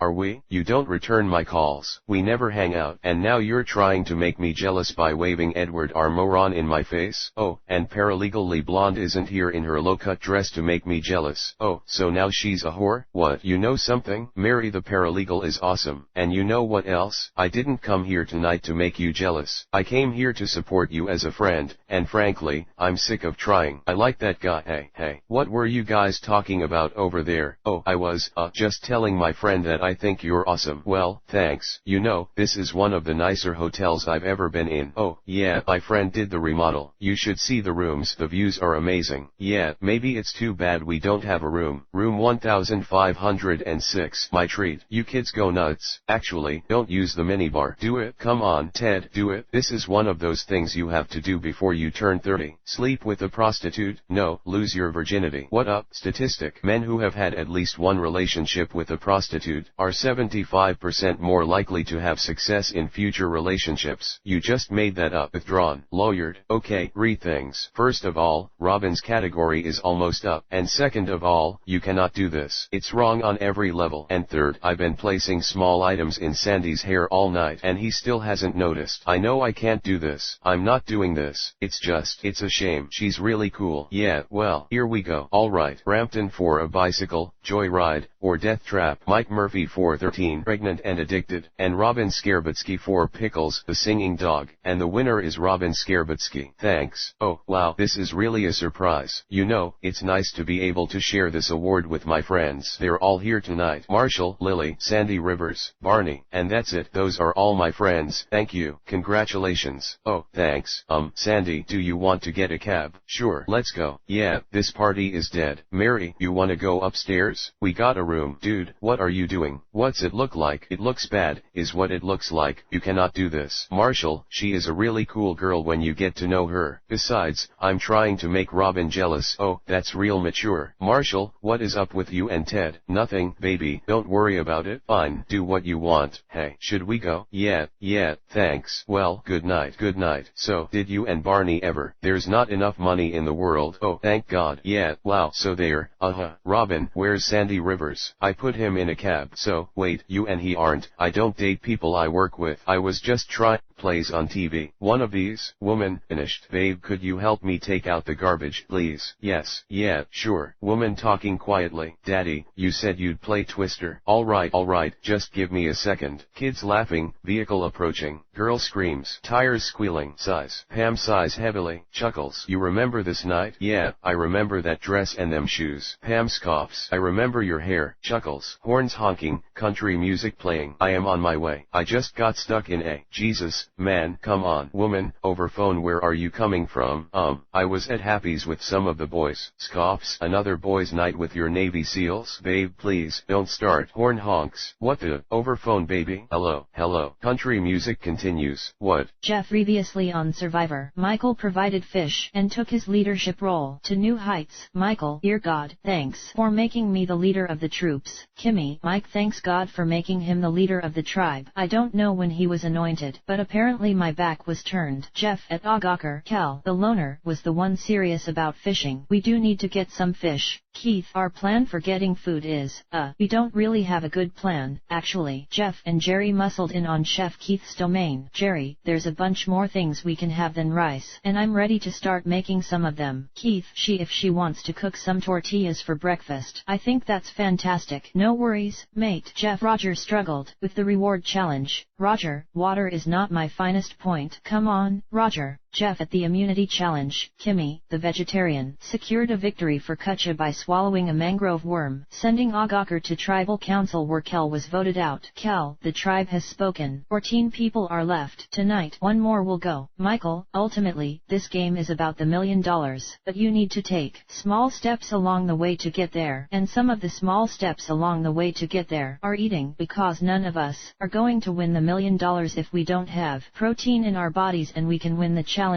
You guys, there's more food to be had. Oh, yeah, that we haven't explored yet. We still don't have food as a priority in this camp. What's your chances of catching a pig? Jeff v. Pig hunting, since we haven't seen, like, an abundance of them. You know, it's like there's or any one out there, you know what I mean? We just walk around and hope that during day we run into this big pig the size of a table. Mike wants to go out 4 hours a day and look for food because Mike is hungry. Nobody else is up for that. I'm going to find something that's alive, that we are going to kill. I am very, very determined to get a pig. They got to drink sometime, and there's got to be tracks somewhere, and I'm going to ambush one. Hey, Jeff, where's that spear you made? I didn't finish it, but if you're going to use it for a spear, then, Michael, once I see a pig, it's going to be an incredible act of exertion to try and get. But I'm going to build a spear with the knife on the end, and then I'm going to run one down, and I'm going to get as close as I can, and I'm just going to kind of, figure it out from there. This isn't about running out looking for a hardcore hunter. This is about doing something that's realistic. That is not realistic. Ike, I'm a little worried you're going to lose that knife, and I'm glad you brought that to my attention, and I will absolutely, positively not lose this knife. I hope he loses our knife just to give a valuable reason to go off on the bastard. Elizabeth, we have one knife, and that one knife, it might as well be food, but he wants to go and spear a pig. Really? Have we seen a pig? We haven't seen a pig. I haven't seen a pig. Believe me, if I see a pig, I'll want to eat it. Subtitles by Explosive Skull. Diana, some days my childhood feels so very far away, and others I can almost see it, the magical land of my youth, like a beautiful dream of when the whole world felt like a promise, and the lessons that lay ahead yet unseen. Looking back, chuckles, I wish I'd listened, wish I'd watched more closely and understood, but sometimes you can't see what you're learning until you come out the other side. Crowd cheering,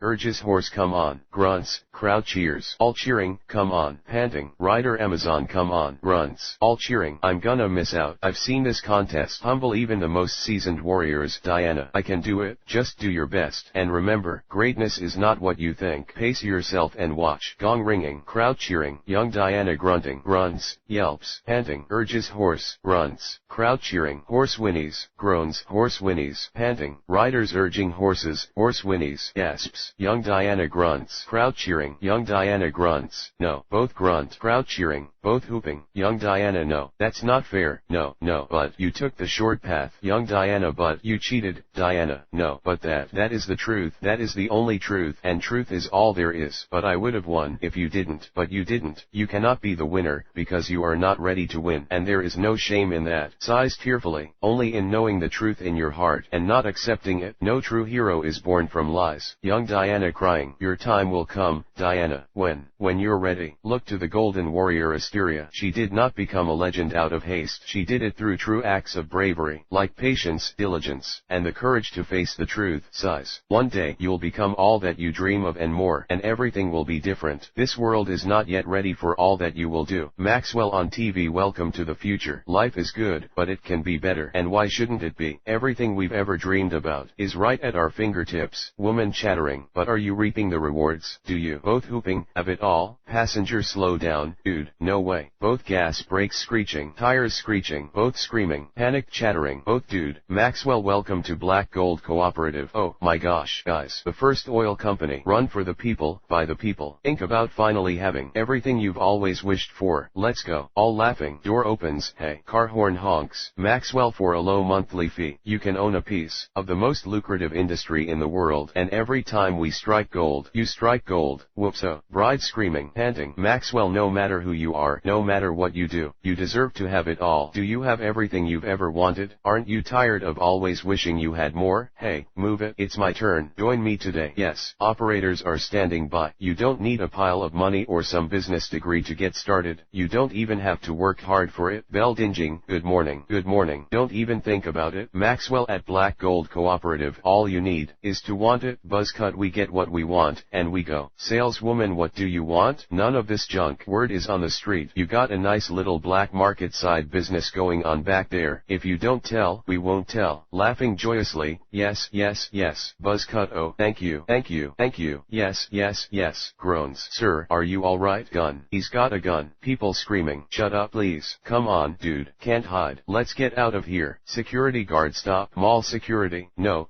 you, right there. Freeze. Stop. Lad, top, move. Chief, they're running up the escalator. Hey, stop. Freeze.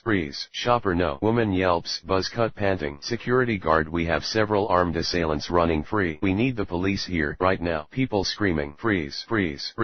freeze. Whoa, whoa, hey, whoa, whoa, whoa, no, dude, calm, get back, man, I'll do it. Man 1, hey, what are you doing? Scowler, it's okay, it's gonna be okay. Man 1, what are you doing? Grunting. Girl screams, shoppers gasp, hey, what are you doing? I'm not going back, no.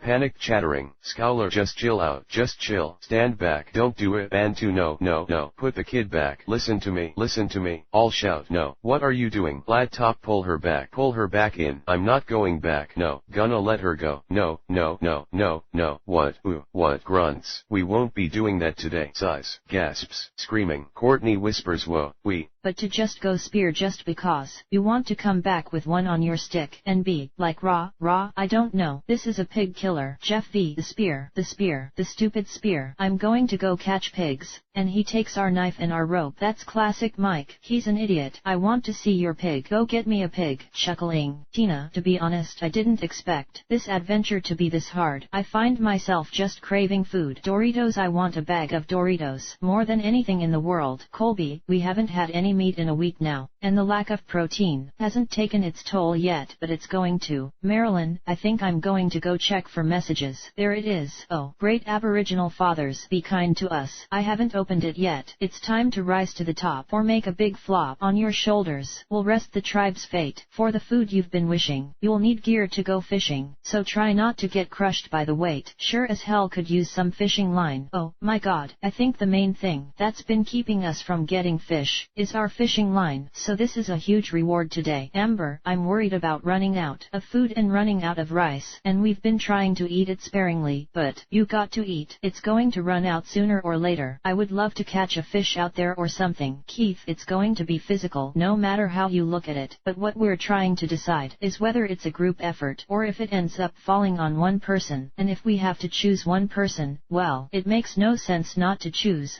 Colby. He's the strongest. My god, you're the strongest. Yeah, I saw you throw that one up real quick. You got 20 years on me, trust me, you bastard. Marilyn, cowboy can handle any challenge. Tina, he would die before he would fail us. Colby, I would like to think that, win or lose on this deal, that my stock wouldn't fluctuate at all. And people can say, Colby, don't worry about it. We don't want to put any pressure on you. If you don't pull through, it's no big deal. But internally, I don't think that's the case. Jeff, come on in, guys. Today we got a great challenge. Before we get to it, though, I want to show you the reward. It's an Outback fishing package, complete with line, hooks, lures and a net. You got your nylon. That's awesome. Now that we know what we're trying to make Ted jealous, is he's off trying to make you jealous. Oh, well, good for them. And, you know, if Ted likes her, she's probably pretty cool. Lily, I know you're asleep, but I have to tell someone this. And we tell each other everything, so here it goes. Mary's not a paralegal, she's a prostitute.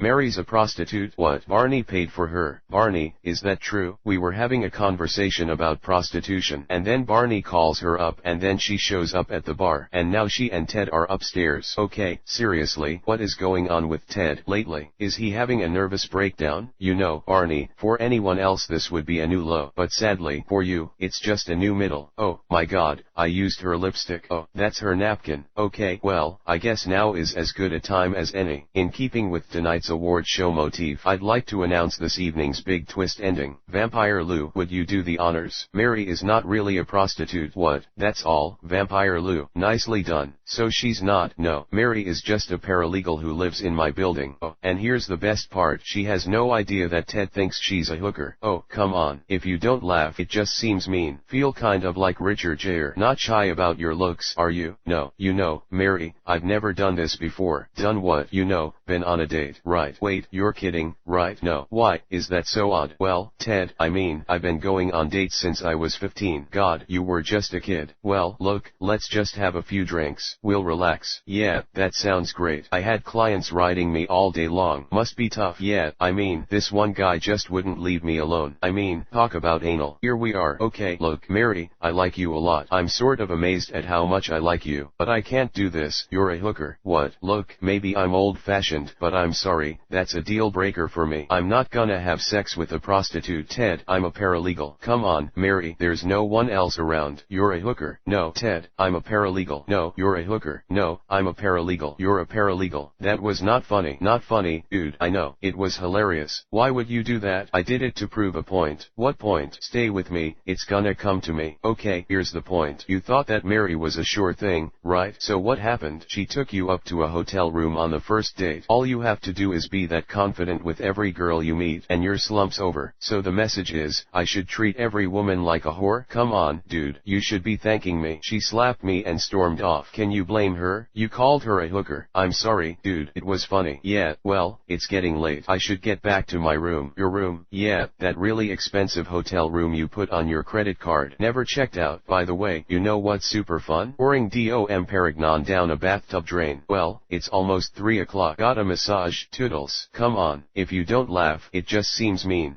Playing 4. Here's the challenge. It tests your strength, balance, and endurance. The object is for both tribes to get all these buckets of water loaded onto the shoulders of the other tribe's strongest member. The one who holds the buckets the longest without falling or quitting wins. Each tribe is going to select one person to be the water bearer. It should be your strongest person. You're also going to have a person who is your loader. This person's going to be loading the buckets of water onto the shoulders of your water bearer. So when you get out there, Agakar will take the water from Kacha, and vice versa, and you will load it onto your water bearer. The rest of the people are going to transport the water out there, and you're going to do so with one of the beams across your shoulders, a bucket full of water on either side, and you'll make your way across the balancing beams. If you fall, you got to start over. You want as much water in your buckets as you can handle because your water is going on the opposing tribe's water bearer. Agakar, you've chosen Colby to be your water bearer. Kacha, you've chosen Michael. Survivors ready? Go. Oga, Oga, Oga. Go. Kacha. Roger. Hang on. Liz,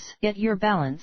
Diana, I used to want to save the world, this beautiful place, but I knew so little then. It is a land of magic and wonder, worth cherishing in every way. But the closer you get, the more you see the great darkness simmering within. And mankind? Chuckles. Mankind is another story altogether. What one does when faced with the truth is more difficult than you think. I learned this the hard way, a long, long time ago, and now, I will never be the same. Merci. Door closes. Hello, Diana. Amazon. Hello, Diana. Hello. Mnemosyne. Diana. Gasps. Diana. Panting. Come back. Grunting. Grunting. It looks very good. Very good. How is she doing? She's good. Keep working with her. I will. Naomi. Grunts. Grunting. Young Diana grunting. Mnemosyne. Diana. Diana, I see you. Where are you going? Slow down. Grunts. Chuckles. Hello, mother. How are you today? Hippolyta, let's get you back to school before another tutor quits. Young Diana, but don't you think it's time to start my training? Antiope thinks I'm ready. Hippolyta, does she? I could begin showing her some things. She should at least be able to defend herself. From whom? In the event of an invasion. Hippolyta, isn't that why I have the greatest warrior in our history, leading an entire army? General, I pray a day will never come where she has to fight. But you know, a scorpion must sting, a wolf must hunt. She is a child, the only child on the island. Please let her be so. Young Diana, but, mother, there will be no training. Young Diana, what if I promised to be careful? It's time to sleep. What if I didn't use a sword? Fighting does not make you a hero, just a shield then. No sharp edges. Sighs. Diana, you are the most precious thing in the world to me. I wished for you so much so, I sculpted you from clay myself, and begged Zeus to give you life. You've told me this story, which is why tonight I will tell you a new one. A story of our people, and my days of battle. Yes, so you will finally understand why war is nothing to hope for. Long ago, when time was new, and all of history was still a dream, the gods ruled the earth, Zeus king among them. Zeus created beings over which the gods would rule, beings born in his image, fair and good, strong, and passionate. He called his creation man, and mankind was good. But Zeus's son grew envious of mankind, and sought to corrupt his father's creation. This was Ares, the god of war. Ares poisoned men's hearts with jealousy and suspicion. He turned them against one another, and war ravaged the earth. So, the gods created us, the Amazons, to influence men's hearts with love, and restore peace to the earth. And for a brief time, there was peace. Antiope, but it did not last. Your mother, the Amazon queen, led a revolt, that freed us all from enslavement. When Zeus led the gods to our defense, Ares killed them one by one, until only Zeus himself remained. Hippolyta, Zeus used the last of his power to stop Ares. Striking such a blow, the god of war was forced to retreat. agreed. But Zeus knew that one day Ares might return to finish his mission, an endless war where mankind would finally destroy themselves and us with them. Antiope, so Zeus left us a weapon, one powerful enough to kill a god. Hippolyta, with his dying breath, Zeus created this island to hide us from the outside world, somewhere Ares could not find us, and all has been quiet ever since. We give thanks to the gods for giving us this paradise. And the god killer,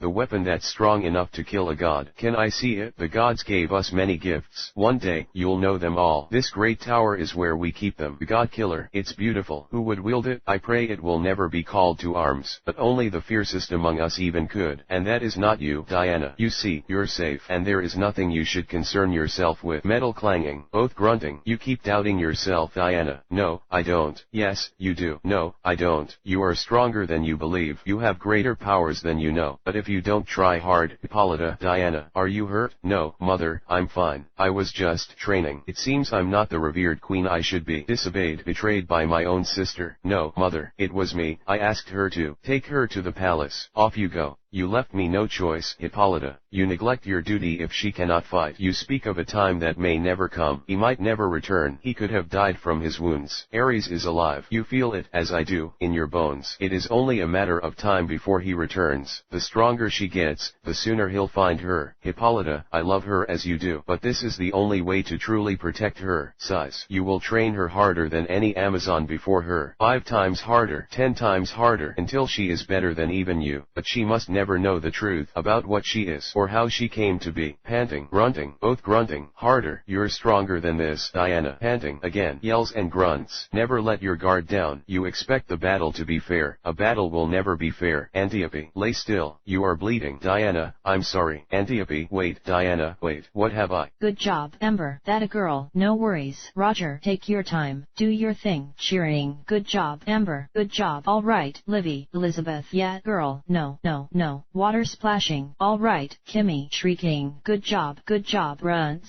Damn it. Roger. All right, Elizabeth. Way to go. Keep it going. Katja. That away, Marilyn. Good job. That away, Mad Dog. Indistinct talking. Cheering. Come on, Jeffrey. You got it, buddy. Jeff, you guys run out of buckets. It's endurance. We'll take good care of you tonight, cowboy. Don't even think about that one. This sucks. This sucks. Jeff, Colby and Michael, you guys now have all the buckets. That means you're each holding more than 400 pounds of water. Whoever holds on the longest wins. Come on, Mike. Screaming. Indistinct shouting. Elizabeth, bring it on. You can take 10 more. Mike, you're the man. Hoo. Indistinct shouting. We believe in you. Mike, he's shaking. Mike, you're not, baby. Indistinct shouting. Jeff, hold on. No decision. Great job. Mike, great job. 66 buckets. Both these guys took on their shoulders. Michael's pole broke before anybody quit. That means there's no winner. So now you guys are going to do a runoff. We're going to do a 5-minute timed race. The tribe that gets the most buckets on the other tribe's water bearer's shoulders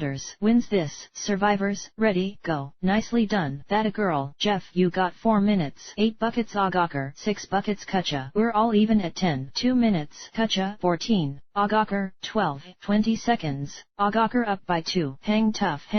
Make it there. Kimmy. Jeff 5, 4, 3, 2, 1 Agakar. Cheering. Let's get out of here. I don't want to hear them scream anymore. Women laughing. Tina, I can't wait to get the food. You don't have to work your butt off so too hard to get. I mean, we have done fantastic on a small amount of food. You get food in us, and we're going to be unstoppable. There you go. Winning this competition means a lot more to us than just bringing home a bag of fishing supplies. These are the days when it comes down to morale and the mental edge going into this. And we're 3-1 now. The stats are pretty good for us. I certainly don't think this answers everything. We still got to catch the fish. The fish aren't going to jump into our camp. Mitchell, at the time, I didn't think that reward challenge was very important because something told me there really wasn't a lot of fish out here, and it sucks that they didn't give us the fish. They give us the means to catch the fish. Amber, you had one. I saw it. Jerry, yes, I did. Whoa, that is awesome. I don't know what part we can touch that he won't slice us. Okay, all right, there you go. Amber, I'm proud of you. I got it off the hook. I couldn't stop smiling. Keith said there were no fish. He said, there's no fish out there. Him and Kel both were saying that for days and days. Holy, they were practically jumping in the boats. Chef Keith, you're going to be proud of us. Here we go now. We need the fish gutted and scaled. When they came back with fish, they immediately said, oh, where's the chef? The chef word's never been used before. Provided by Explosive Skull. https://twitter.com/kaboomskull. Operator on radio. Copy that. Over and out. You gotta get these hinges greased. Mick, come on. Mick, the grease isn't the problem. Grunts, it's the hinge. This is a creaky old dinosaur. This old girl should have been retired 10 years ago. Chuckles, yeah, well, they should have retired me 10 years ago. Mick, not you. Charlie, you're in your prime. I should know cause we're the same age, and I'm in my prime. Charlie scoffs. Mick, hey, is that coffee still hot? Yeah, it's hot enough. Mick, alright then. Could you do me a favor? Charlie scoffs. You ever thought about, buying a coffee maker? Mick, coffee maker, you know, one that's got that milk froster thing? Mick, oh, yeah, frother, I got yeah, that way, then you can, Mick, thanks, you know, make your own cappuccino. Mick, ugh, goddamn, hey, I thought you said this coffee was hot. Charlie, what is this? Dude, it's typical. What's our time? Mick, I don't know, but this truck needs to get moving. Grunts, the game's gonna be starting soon, and the freeway's gonna be backed up. Oh, fuck. Mick, shit, what the fuck? Charlie, reverse, dispatch, come in. What the fuck are we gonna do now? You know what to do. Follow protocol. Charlie, oh shit, there's procedures for this. Let's go. Reverse. Mick, kids, about 8 months into Aunt Lily and Uncle Marshall's engagement, there occurred a game-changing emergency. Van Smoot is available. Oh, my god. Van Smoot House was a gorgeous mansion right on the Hudson River. It had everything Marshall and Lily wanted for their wedding, but it was never available, and then, suddenly, it was. There was a cancellation 2 months from now. You want to have our wedding in 2 months? No, it's impossible. It's Van Smoot, Lily. It's the dream. No, there's just not enough time. There's no. Many vomit. Okay, look. I know that it's sudden, but check it. If we don't take this, guess who's on their way with a deposit check? Todd and Valerie. When you're planning a wedding, there's always one couple with similar taste that seems to be one step ahead of you. Todd and Valerie were that couple. We got to make a decision. Todd and Valerie are in motion. Van Smoot, no. Kids, color, AB, pick me. Come on. Hello, Marshall, Lily, Todd, Valerie. Stairs. I can't believe it. We got Van Smoot House. It is on. Like the former Soviet Republic of Azerbaijan. What? You're a wonder. Wow. You guys are getting married in 2 months. How are you going to get everything done? Division of labor. Everyone's got a job to do, so listen up. Okay, Robin, you and Ted go to the florist. Robin had been mad at me since the night I slightly exaggerated my not having a girlfriend ness. Was it? It was your girlfriend. You might want to call her back. Or, actually, Robin, why don't you go to the florist? And, Ted, I could use your keen architectural eye on the invitations. Wow, that was really awkward, Lil. And still, it's still really awkward right now. Hey, what about me? What's my job? What do I get to do? Okay, your job is very simple. At the wedding, do not sleep with anyone even remotely related to me. Lil, you know I can't promise that. Look how cute she looks, all tuckered out. Hey, babe. Hey, little one. Hey, Lillipad. Crap, band. We forgot a band. It's just gonna be silence and then people chewing. Baby, don't worry about it. I called the 88. Ooh, the 88. They're this awesome band. They played my law review party. They were found guilty on 3 counts of rocking. Yeah, I saw them 2 months ago at my cousin Bonzo's wedding. They were great. John Bonzo Bonham from Led Zeppelin? Yes, Lily, my cousin, the drummer from Led Zeppelin who died in 1980, got married 2 months ago. Look, I can't sign off on a band I've never even seen. We don't even know if they can play our song. They're going to have to come over here and audition. Baby, the 88 don't audition. They're like the Wiggles of wedding bands. Well, then I have to say no. Baby, they're only holding the date until Monday. Well, are they playing anywhere this weekend? Let me check their website. What? Lily, you're being a wee bit intense about this band thing. Intense? I have a wedding to plan in 9 weeks for 200 people. Even if a dinosaur should poke his head out of my butt and consume this coffee table, I need you to roll with it. Okay. Wow, guys, I just tasted an amazing caterer. We already have a caterer. Oh, I'm fucking trying. What the fuck? Dispatch, come in. Charlie, they're cutting the fucking doors. Mick, we're being hit by armed assailants. Charlie, shit. Mick, repeat, armed robbery in progress. Charlie, they're coming in. Mick, they're cutting the doors. Mick groans. Muffled conversation. Man 1, muffled, get your motherfucking ass out here. Operator, Bravo, come in. Man 1, hands up in the air. Operator, follow protocol. Police have been dispatched. Man 1, let's move. Operator, come in, over. Man 1, get the fuck out. Operator, come in. Bravo 3729. Man 2, keep your hands away from your weapons. Hands away from your weapons. Man 1, let's move. Operator, can you hear me? Man 1, they don't pay you enough to act a fool. Let's go. Get your motherfucking ass down. Charlie, alright.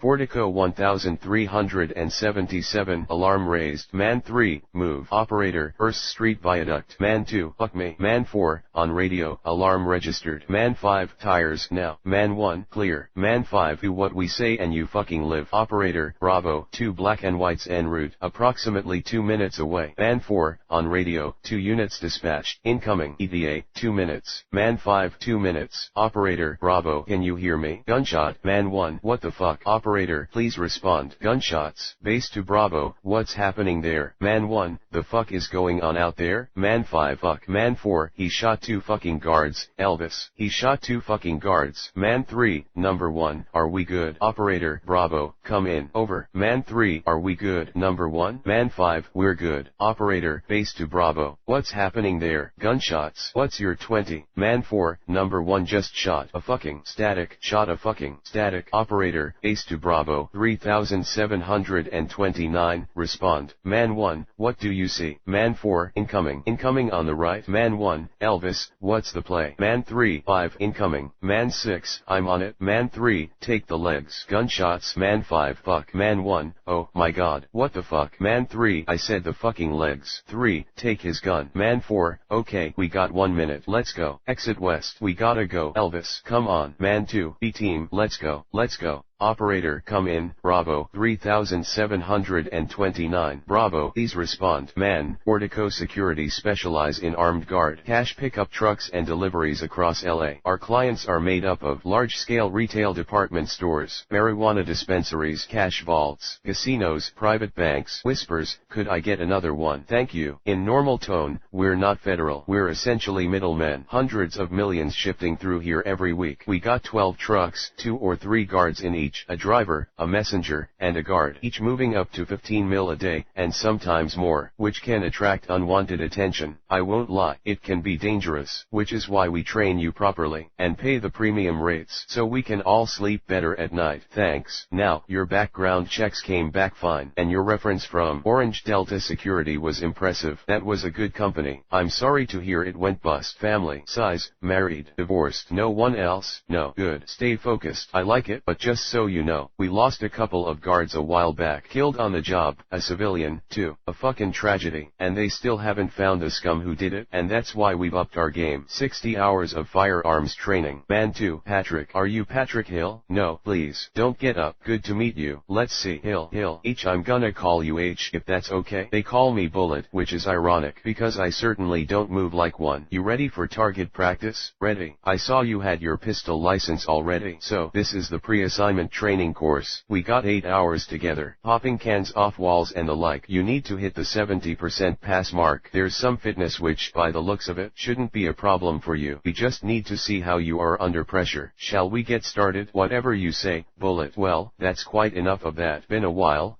little practice, I'm sure you'll get there. Whoa. Too far.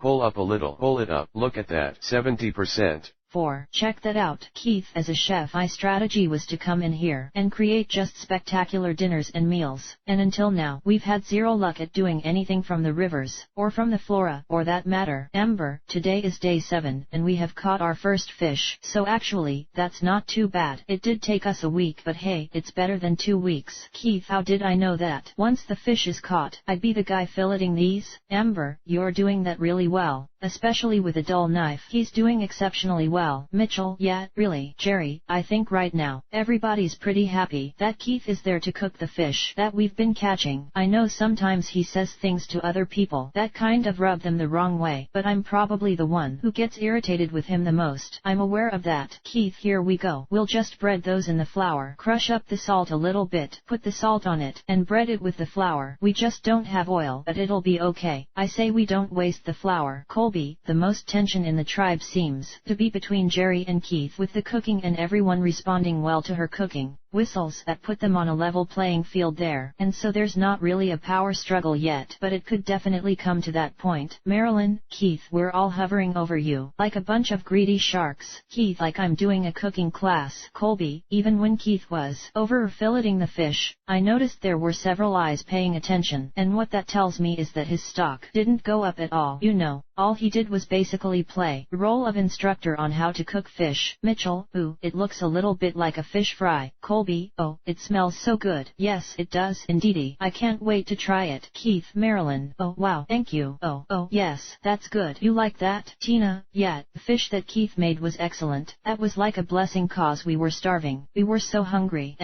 So his first meal wasn't that great, but his first meal of fish was fantastic. Oh my god, it is so good. Keith, tonight's dinner was definitely a success. Is it good? Oh my god. Keith, since cooking the fish, I think my stock's gone up a good amount. I think the team has been pretty excited about what I've been able to do for them. It is so good. I've never had such a great meal. But you know what? Jerry could do that. I could even do that. So having a chef out here isn't as crucial as he may think, because we don't have a lot to work with. Kimmy, I'm usually on top of the water. I filled up 8 jugs this morning, and now I refilled up. This is the second one. So now I've done 10 jugs of water. Are you all right, Kimmy? Yeah, it's a lot of work because you've got to boil this Crocodile Creek water before you can drink it. You got to go down and fill the big jug, and then go up, boil the water, let the water cool, put it in the big container. I mean, it doesn't seem like you're contributing a lot because it's gone. As soon as it's there, it's gone. I got to go tend to the water. Roger, I have noticed the amount of work that Kimmy has been doing, and it seems to be a whole lot more than really just about anybody else. She's really worried that she's going to be the next one to go. Kimmy, I sometimes feel vulnerable because I don't have a tight bond with somebody that could be pulling for me in my corner. Yeah, that might be a bad thing, because I might be just like, oh, easy target. Pick. Beeping. Coin dropping. My name's Ralph and I'm a bad guy. Let's see. I'm 9 feet tall. I weigh 643 pounds. Got a little bit of a temper on me. Growling. Ralph, my passion bubbles very near the surface. I guess not gonna lie. Anywho, what else? I'm a wrecker. I wreck things. Professionally, I'm very good at what I do. Probably the best I know. Yelling. The thing is, fixing is the name of the game. Literally, fix it Felix, Jr. Icelanders, fix it Felix. Felix speaking. Ralph, so, yeah, naturally, the guy with the name Fix It Felix is the good guy. He's nice enough as good guys go. Definitely fixes stuff really well. But,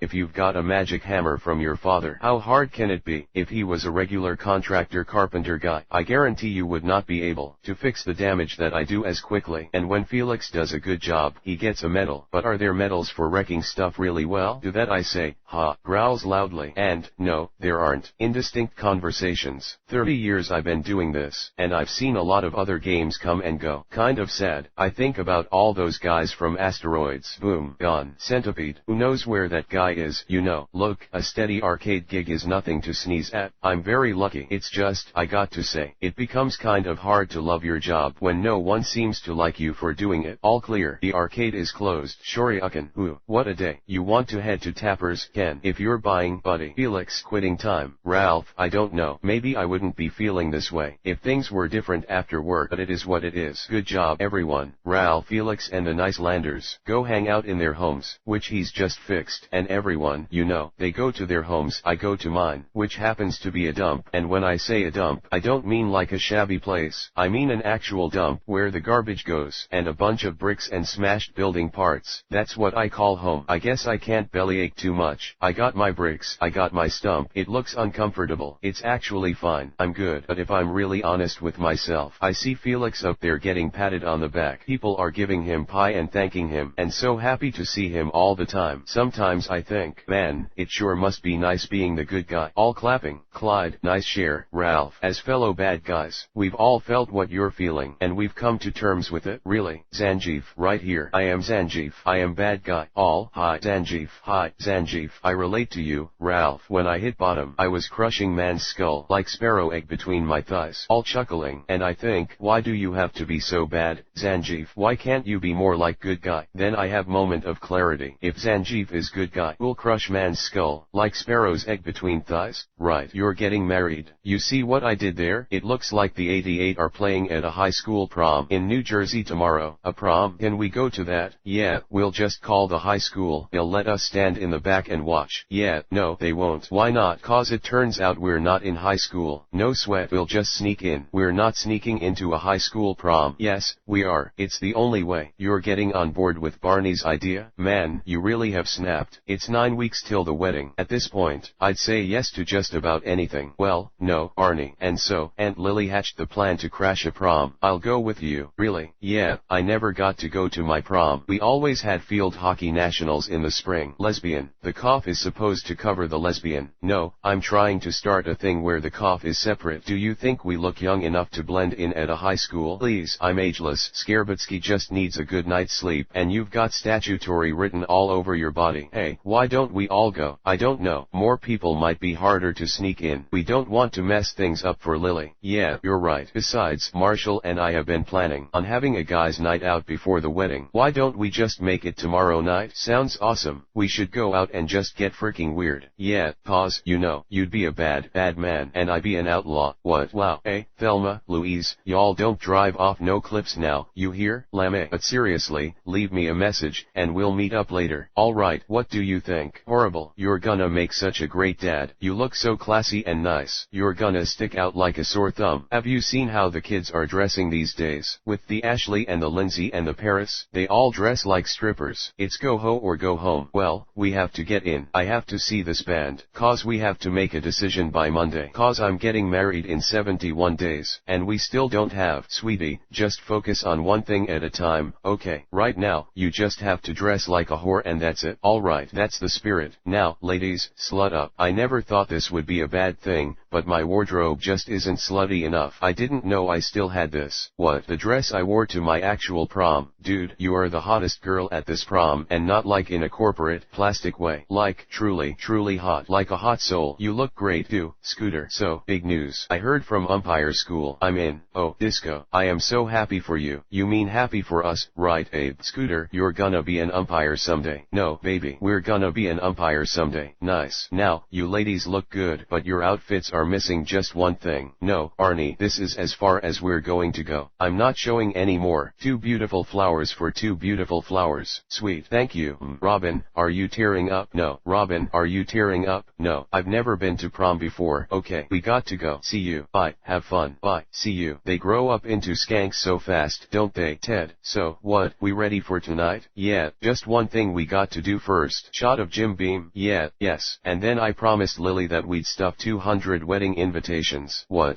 And I say, Zangief, you are bad guy. But this does not mean you are bad guy. Grunts in approval. Right. I'm sorry. You lost me there. Zombie. Bad guy. All. Hi. Zombie. Hi. Zombie. Zangief saying labels not make you happy. Good. Bad. Growls. You must love you. Yeah. Inside here. Yes. Okay. Alright. I get you. Watch out. It's dripping. Question. Ralph. We've been asking you to batten on for years now. And tonight you finally show up. Why is that? I don't know. I just felt like coming. I suppose it has something to do with the fact that, well, today is the 30th anniversary of my game. Well, happy anniversary, Ralph. Thanks, Satan. It's Satine, actually. Got it? But here's the thing. Size. I don't want to be the bad guy anymore. All exclaiming. You can't mess with the program, Ralph. You're not going turbo, are you? Turbo. No, I'm not going turbo. Come on, guys. Is it turbo to want a friend, or a medal, or a piece of pie every once in a while? Is it turbo to want more out of life? Yes, Ralph, we get it, but we can't change who we are, and the sooner you accept that, the better off your game and your life will be. Hey, one game at a time, Ralph. Let's close out with the bad guy affirmation. All, I'm bad, and that's good. I will never be good, and that's not bad. There's no one I'd rather be than me. Clyde. Okay, gang, see you next week. M. Bison, listen, I can't do snacks next week. Hang in there, Ralph. Clyde. Hey, Zombie, don't forget your hatchets. There you go. Female announcer announcing on PA. Alarm blaring, grunts in frustration. Step aside, sir. Random security check. Random my behind. You always stop me. I'm just a surge protector doing my job, sir. Name. Lara Croft. Name. Wreck-It Ralph. And where are you coming from? Hawkman. Did you bring any fruit with you? No fruit. Okay, then. Where are you heading? Fix-It Felix Jr. Anything to declare? I hate you. I get that a lot. Proceed. Bad guy coming. Screaming. Sonic, if you leave your game.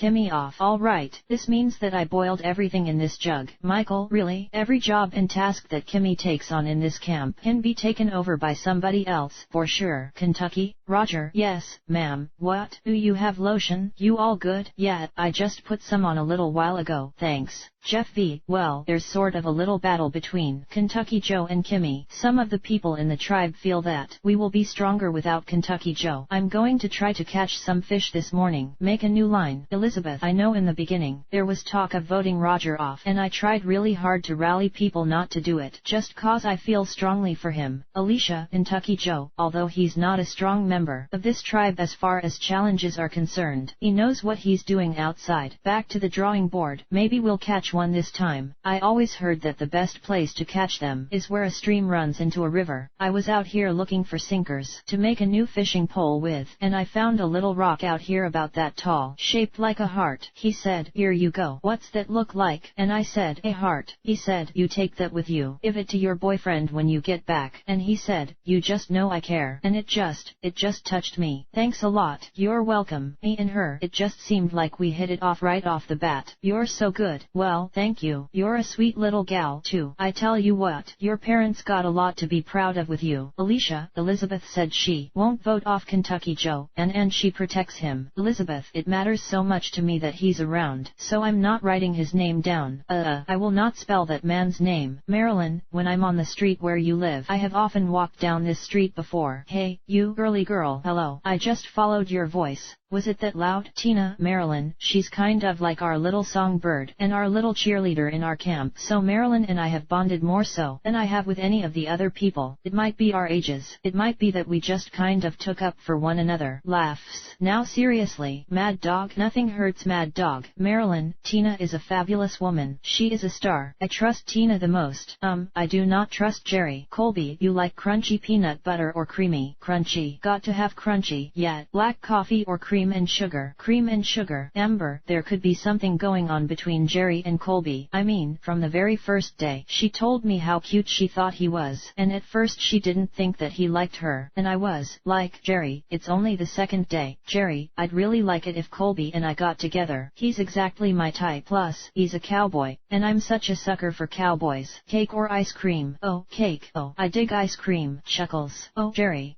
and I are getting along great. Every day we have more fun flirting with each other and seeing how far we can kind of push it. Chocolate chip cookie or oatmeal raisin? Chocolate chip. That wasn't really a fair competition. Laughs. Oatmeal raisin never stood a chance in that battle. Keith, oh, I think Jerry is legitimately attracted to Colby, but I'm sure that strategic play is involved. There's no question. Colby, I always feel guilty when somebody's giving me a massage. Jerry, it's all right though. I don't mind, especially after today. What you did to your back. Keith, I think Jerry's approach is just a lot of birds chirping, both panting. I love you, Billy. All scream. Oh, my God. Cruz shrieking. Lita and Julian chuckling. Damn it, Billy. I think you broke my jaw. You fucking deserve it, you assholes. Oh, are you okay, baby? No. Get the fuck out of here. What the hell are you doing dressed like that? For the Mountain Man Festival. Thought we'd dress up. Yeah, where are your costumes? What? We don't have any. You can't go without a costume. It shows lack of commitment. Can we have this conversation after I can get dressed? Okay.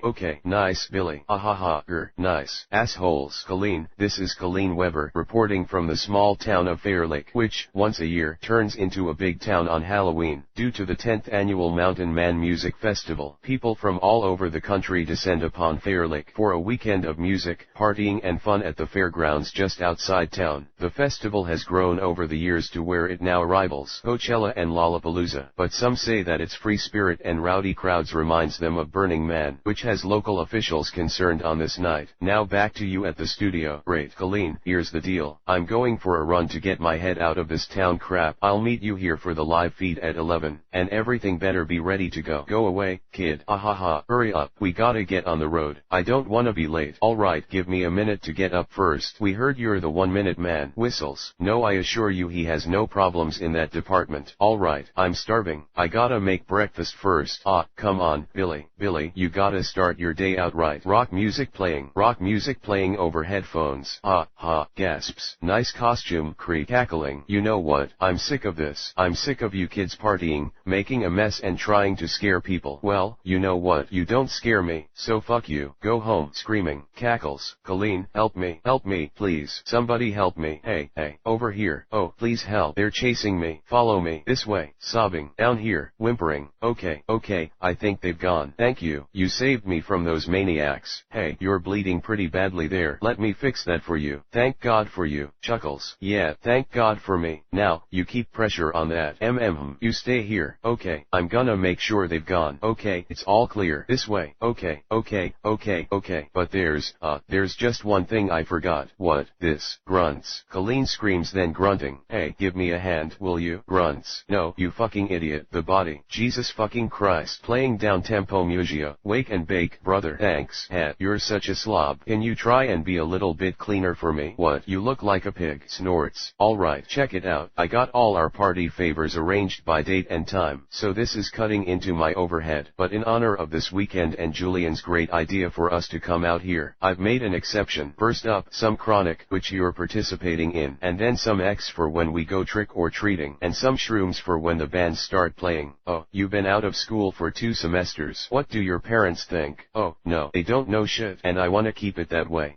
Besides, you know, I'm a budding entrepreneur. Why did we have to come all the way out here? Because it's Mountain Man, baby. Hey, come on, look, we could have gone to Burning Man, but I'm not gonna drive all the way across country. We got a homegrown version of it here. Yeah, Mountain Man has got a much more interesting story to it. Anyway, you know the story. Cruise. I'm not from around here, remember? Okay, well, we're going to a small town called Fair Lake. It was founded in 1814 or some shit like that. Well, apparently, the local miners didn't get along too well with the hill people. I guess it was a territory dispute. There was conflicts over the next couple of years. Now, Halloween night, 1817, the entire town was ravaged by hillbillies, in the largest massacre in the state's history. The only problem was no bodies were found. It was just blood. Lots of it. It was, you know, the entire town, every inhabitant disappeared, was never seen again. Cruise, that's awful. Well, legend has it, the hillbillies hauled all the bodies up to the woods, created a huge bonfire, and then they cooked the fair residents of Fair Lake. Well, and then they ate them. Bah, all laugh. Okay, you know what? I don't wanna go. Oh, come on, baby, we're almost there. No, I don't wanna celebrate a massacre. It's innocent fun. It's wrong. We'll just go tonight. We'll leave tomorrow. Okay, come on, Cruise. Just one night, huh? Please. Playing down tempo musica. Okay, fine. It is fine. Chuckles. Clanking. Grunting. What the fuck is all this shit? What have I told you about this? I told you 1,000 fucking times. You never leave anything behind. You never ever leave anything behind. What if somebody found this? Huh? Then you got oops investigating, snooping around. You don't live in some goddamn hospital in the middle of nowhere anymore. You live closer to civilization, a lot fucking closer. I have been doing this for 30 years, and I have never had to move. Do you know why? Because I never leave shit behind. I swear to fucking God, you 3-pinhead. I'm sorry, dude, but you saw how stressed out she is. Come on, you've been doing wedding stuff non-stop. Take a break. Once you're married, if we go out and you get so drunk you throw up, it'll be sad. But if we do it tonight, it'll be less sad. Okay, it'll be cool. I'll tell you what, we'll make a game out of it. First one to stuff 100 invitations gets a big prize. Do I look like I'm 4? Alright, what kind of prize are we talking about? Wow, a lot more security than when we were kids. Is this gonna work? Yeah, look, when I was 17, I used to sneak into clubs all the time. It's all about confidence. Follow me. Happy prom, everybody. Going to prom, you're adults. Okay, bye. Okay, look, I just need to see the band. I'm getting married in 2 months, and you're just finding a band? Hey,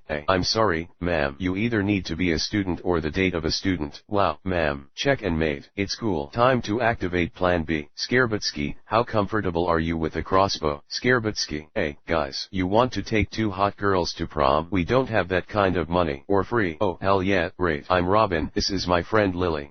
Shall we? Sure, I knew it would happen. This is the dream. Hey, wait, how's Barney getting in? Don't worry about me. I'll get in. Oh, I'll get in. We're in. Thank you. We're going to take a break. You're kidding me? Hey, you ladies want something to take the edge off? Yeah, what the hell? It's prom. That tastes like cough syrup. Yeah, we couldn't get any alcohol. Our fake IDs say we're only 20. We didn't realize it till after we bought them. Nerds who aren't good at math. Life's going to be rough, boys. Excuse me. I was wondering if you guys could play Good Feeling by the Violent Femmes. I know it's probably not in your repertoire, but I'm getting married and my fiancé wants to hire you guys as the band. But I can't sign off on it until I hear you play Good Feeling, because that's our song. And what kind of wedding band would you be if you couldn't play our song? Right?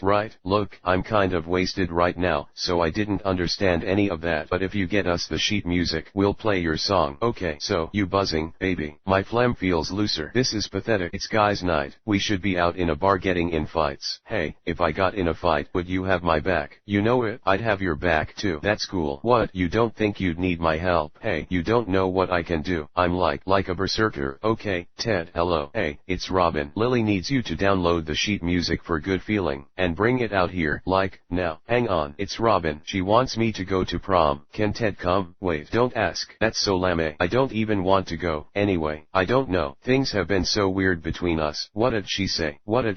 He lied and told me he broke up with his girlfriend to try to hook up with me. I mean, I know he apologized for it, but it's not easy to forgive. Well, look, if you absolutely must bring Ted, it's not like I'm going to claw my own eyes out if he comes. Okay, she totally wants you to come. Alright, sheet music's on the way. You okay? There's just so much to do for this wedding. My head is swirling. It's just all moving too fast.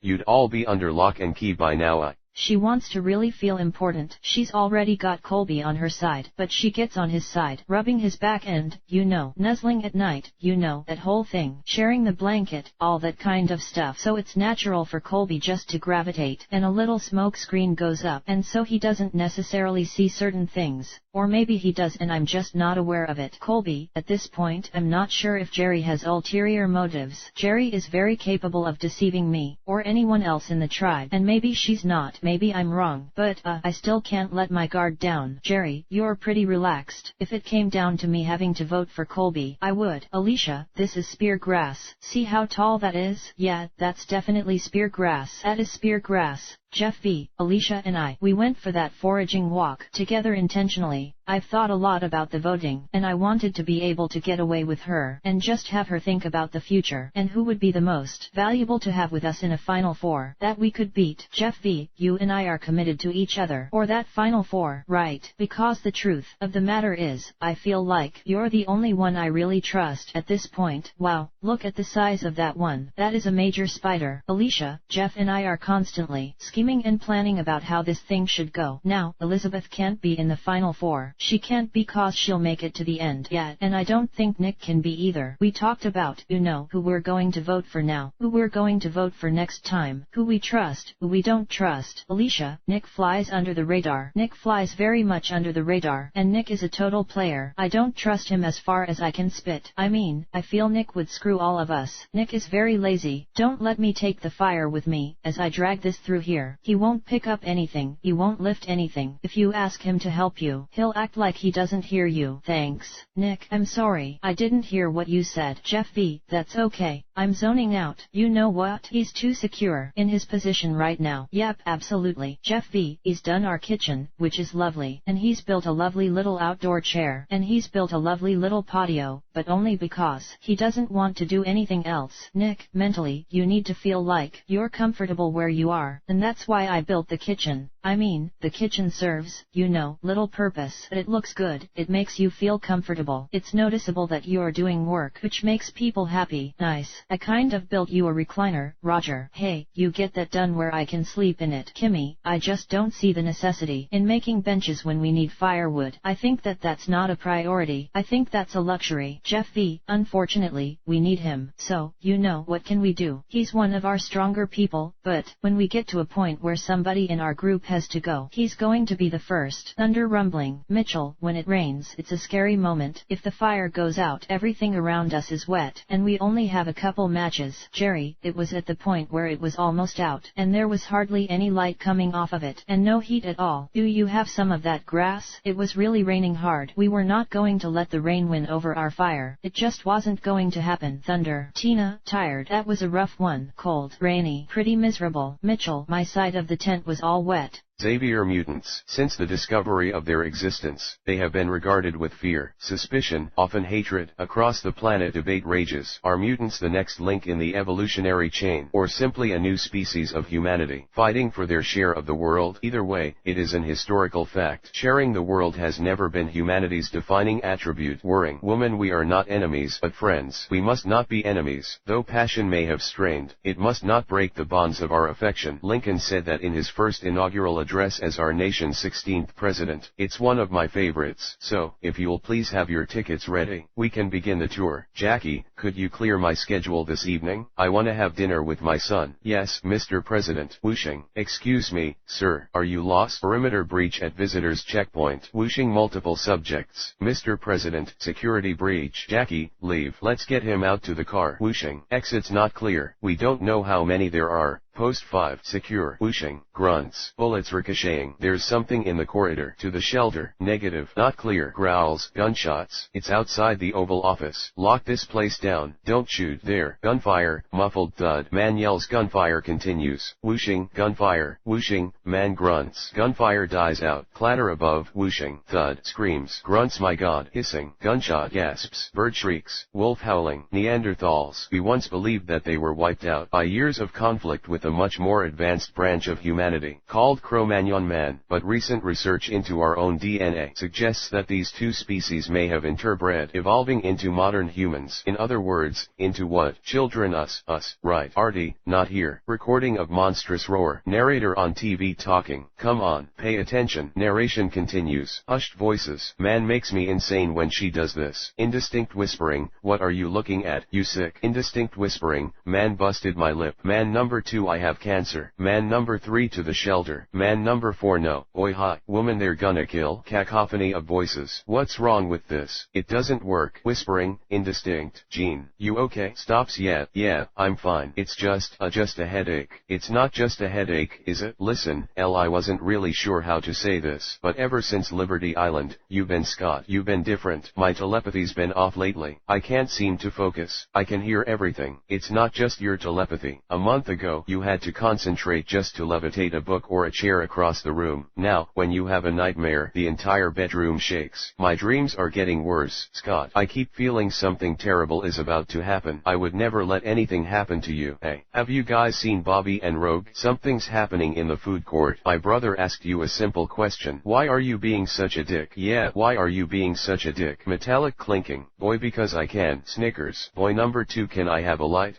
Sorry, I can't help you out, Hal. Rogue. John, knock it off. Laughing. Bobby, why don't you stop showing off? John, for her. I can't help it if your girlfriend's getting excited. Bobby, I don't think she's getting excited. Trying to have a good time. I think you're the only one having a good time. Hey, that's real cute, man. What are you gonna do? Chuckles suddenly. You're not so tough. Gasps. Commotion. Laughing. Bystanders murmuring. Breathing heavily. Bystanders silenced. Woman on cell phone. Hello, honey, can you hear me? Rogue. Bobby, what did you do? I didn't do this. Xavier, no, I did. And the next time you feel like showing off, don't. Man on TV. Breaking news. We're coming to you live from Washington, where there's been an attack in the Oval Office of the White House. Details are still coming in, but we have been informed that the president and vice president were not harmed. Sources say the attack involved one or more mutants. Scott, I think it's time to leave. Professor, authorities have closed off Xavier. I think you're right. Yerg. On. Breathing heavily. Commotion. My opinion, Magneto's behind this. No, I don't think so, Scott. While Eric is capable of organizing something like this from prison, for him it would be irrational. It would only hurt his goal of mutant prosperity. You mean superiority? You're right. If Eric had his way, of course, you know how the government will respond. They'll reintroduce the Registration Act. Or worse, the president could declare a state of emergency. Place every mutant in the country under arrest. Do you think the assassin was working alone? Well, we'll only know that if we find him before the authorities do. I've been trying to track him using Cerebro, but his movements are inexorable. inexplicably erratic when I have more exact coordinates. Storm, Jean, I'll need you to take the jet and try and pick him up. It was close, wasn't it?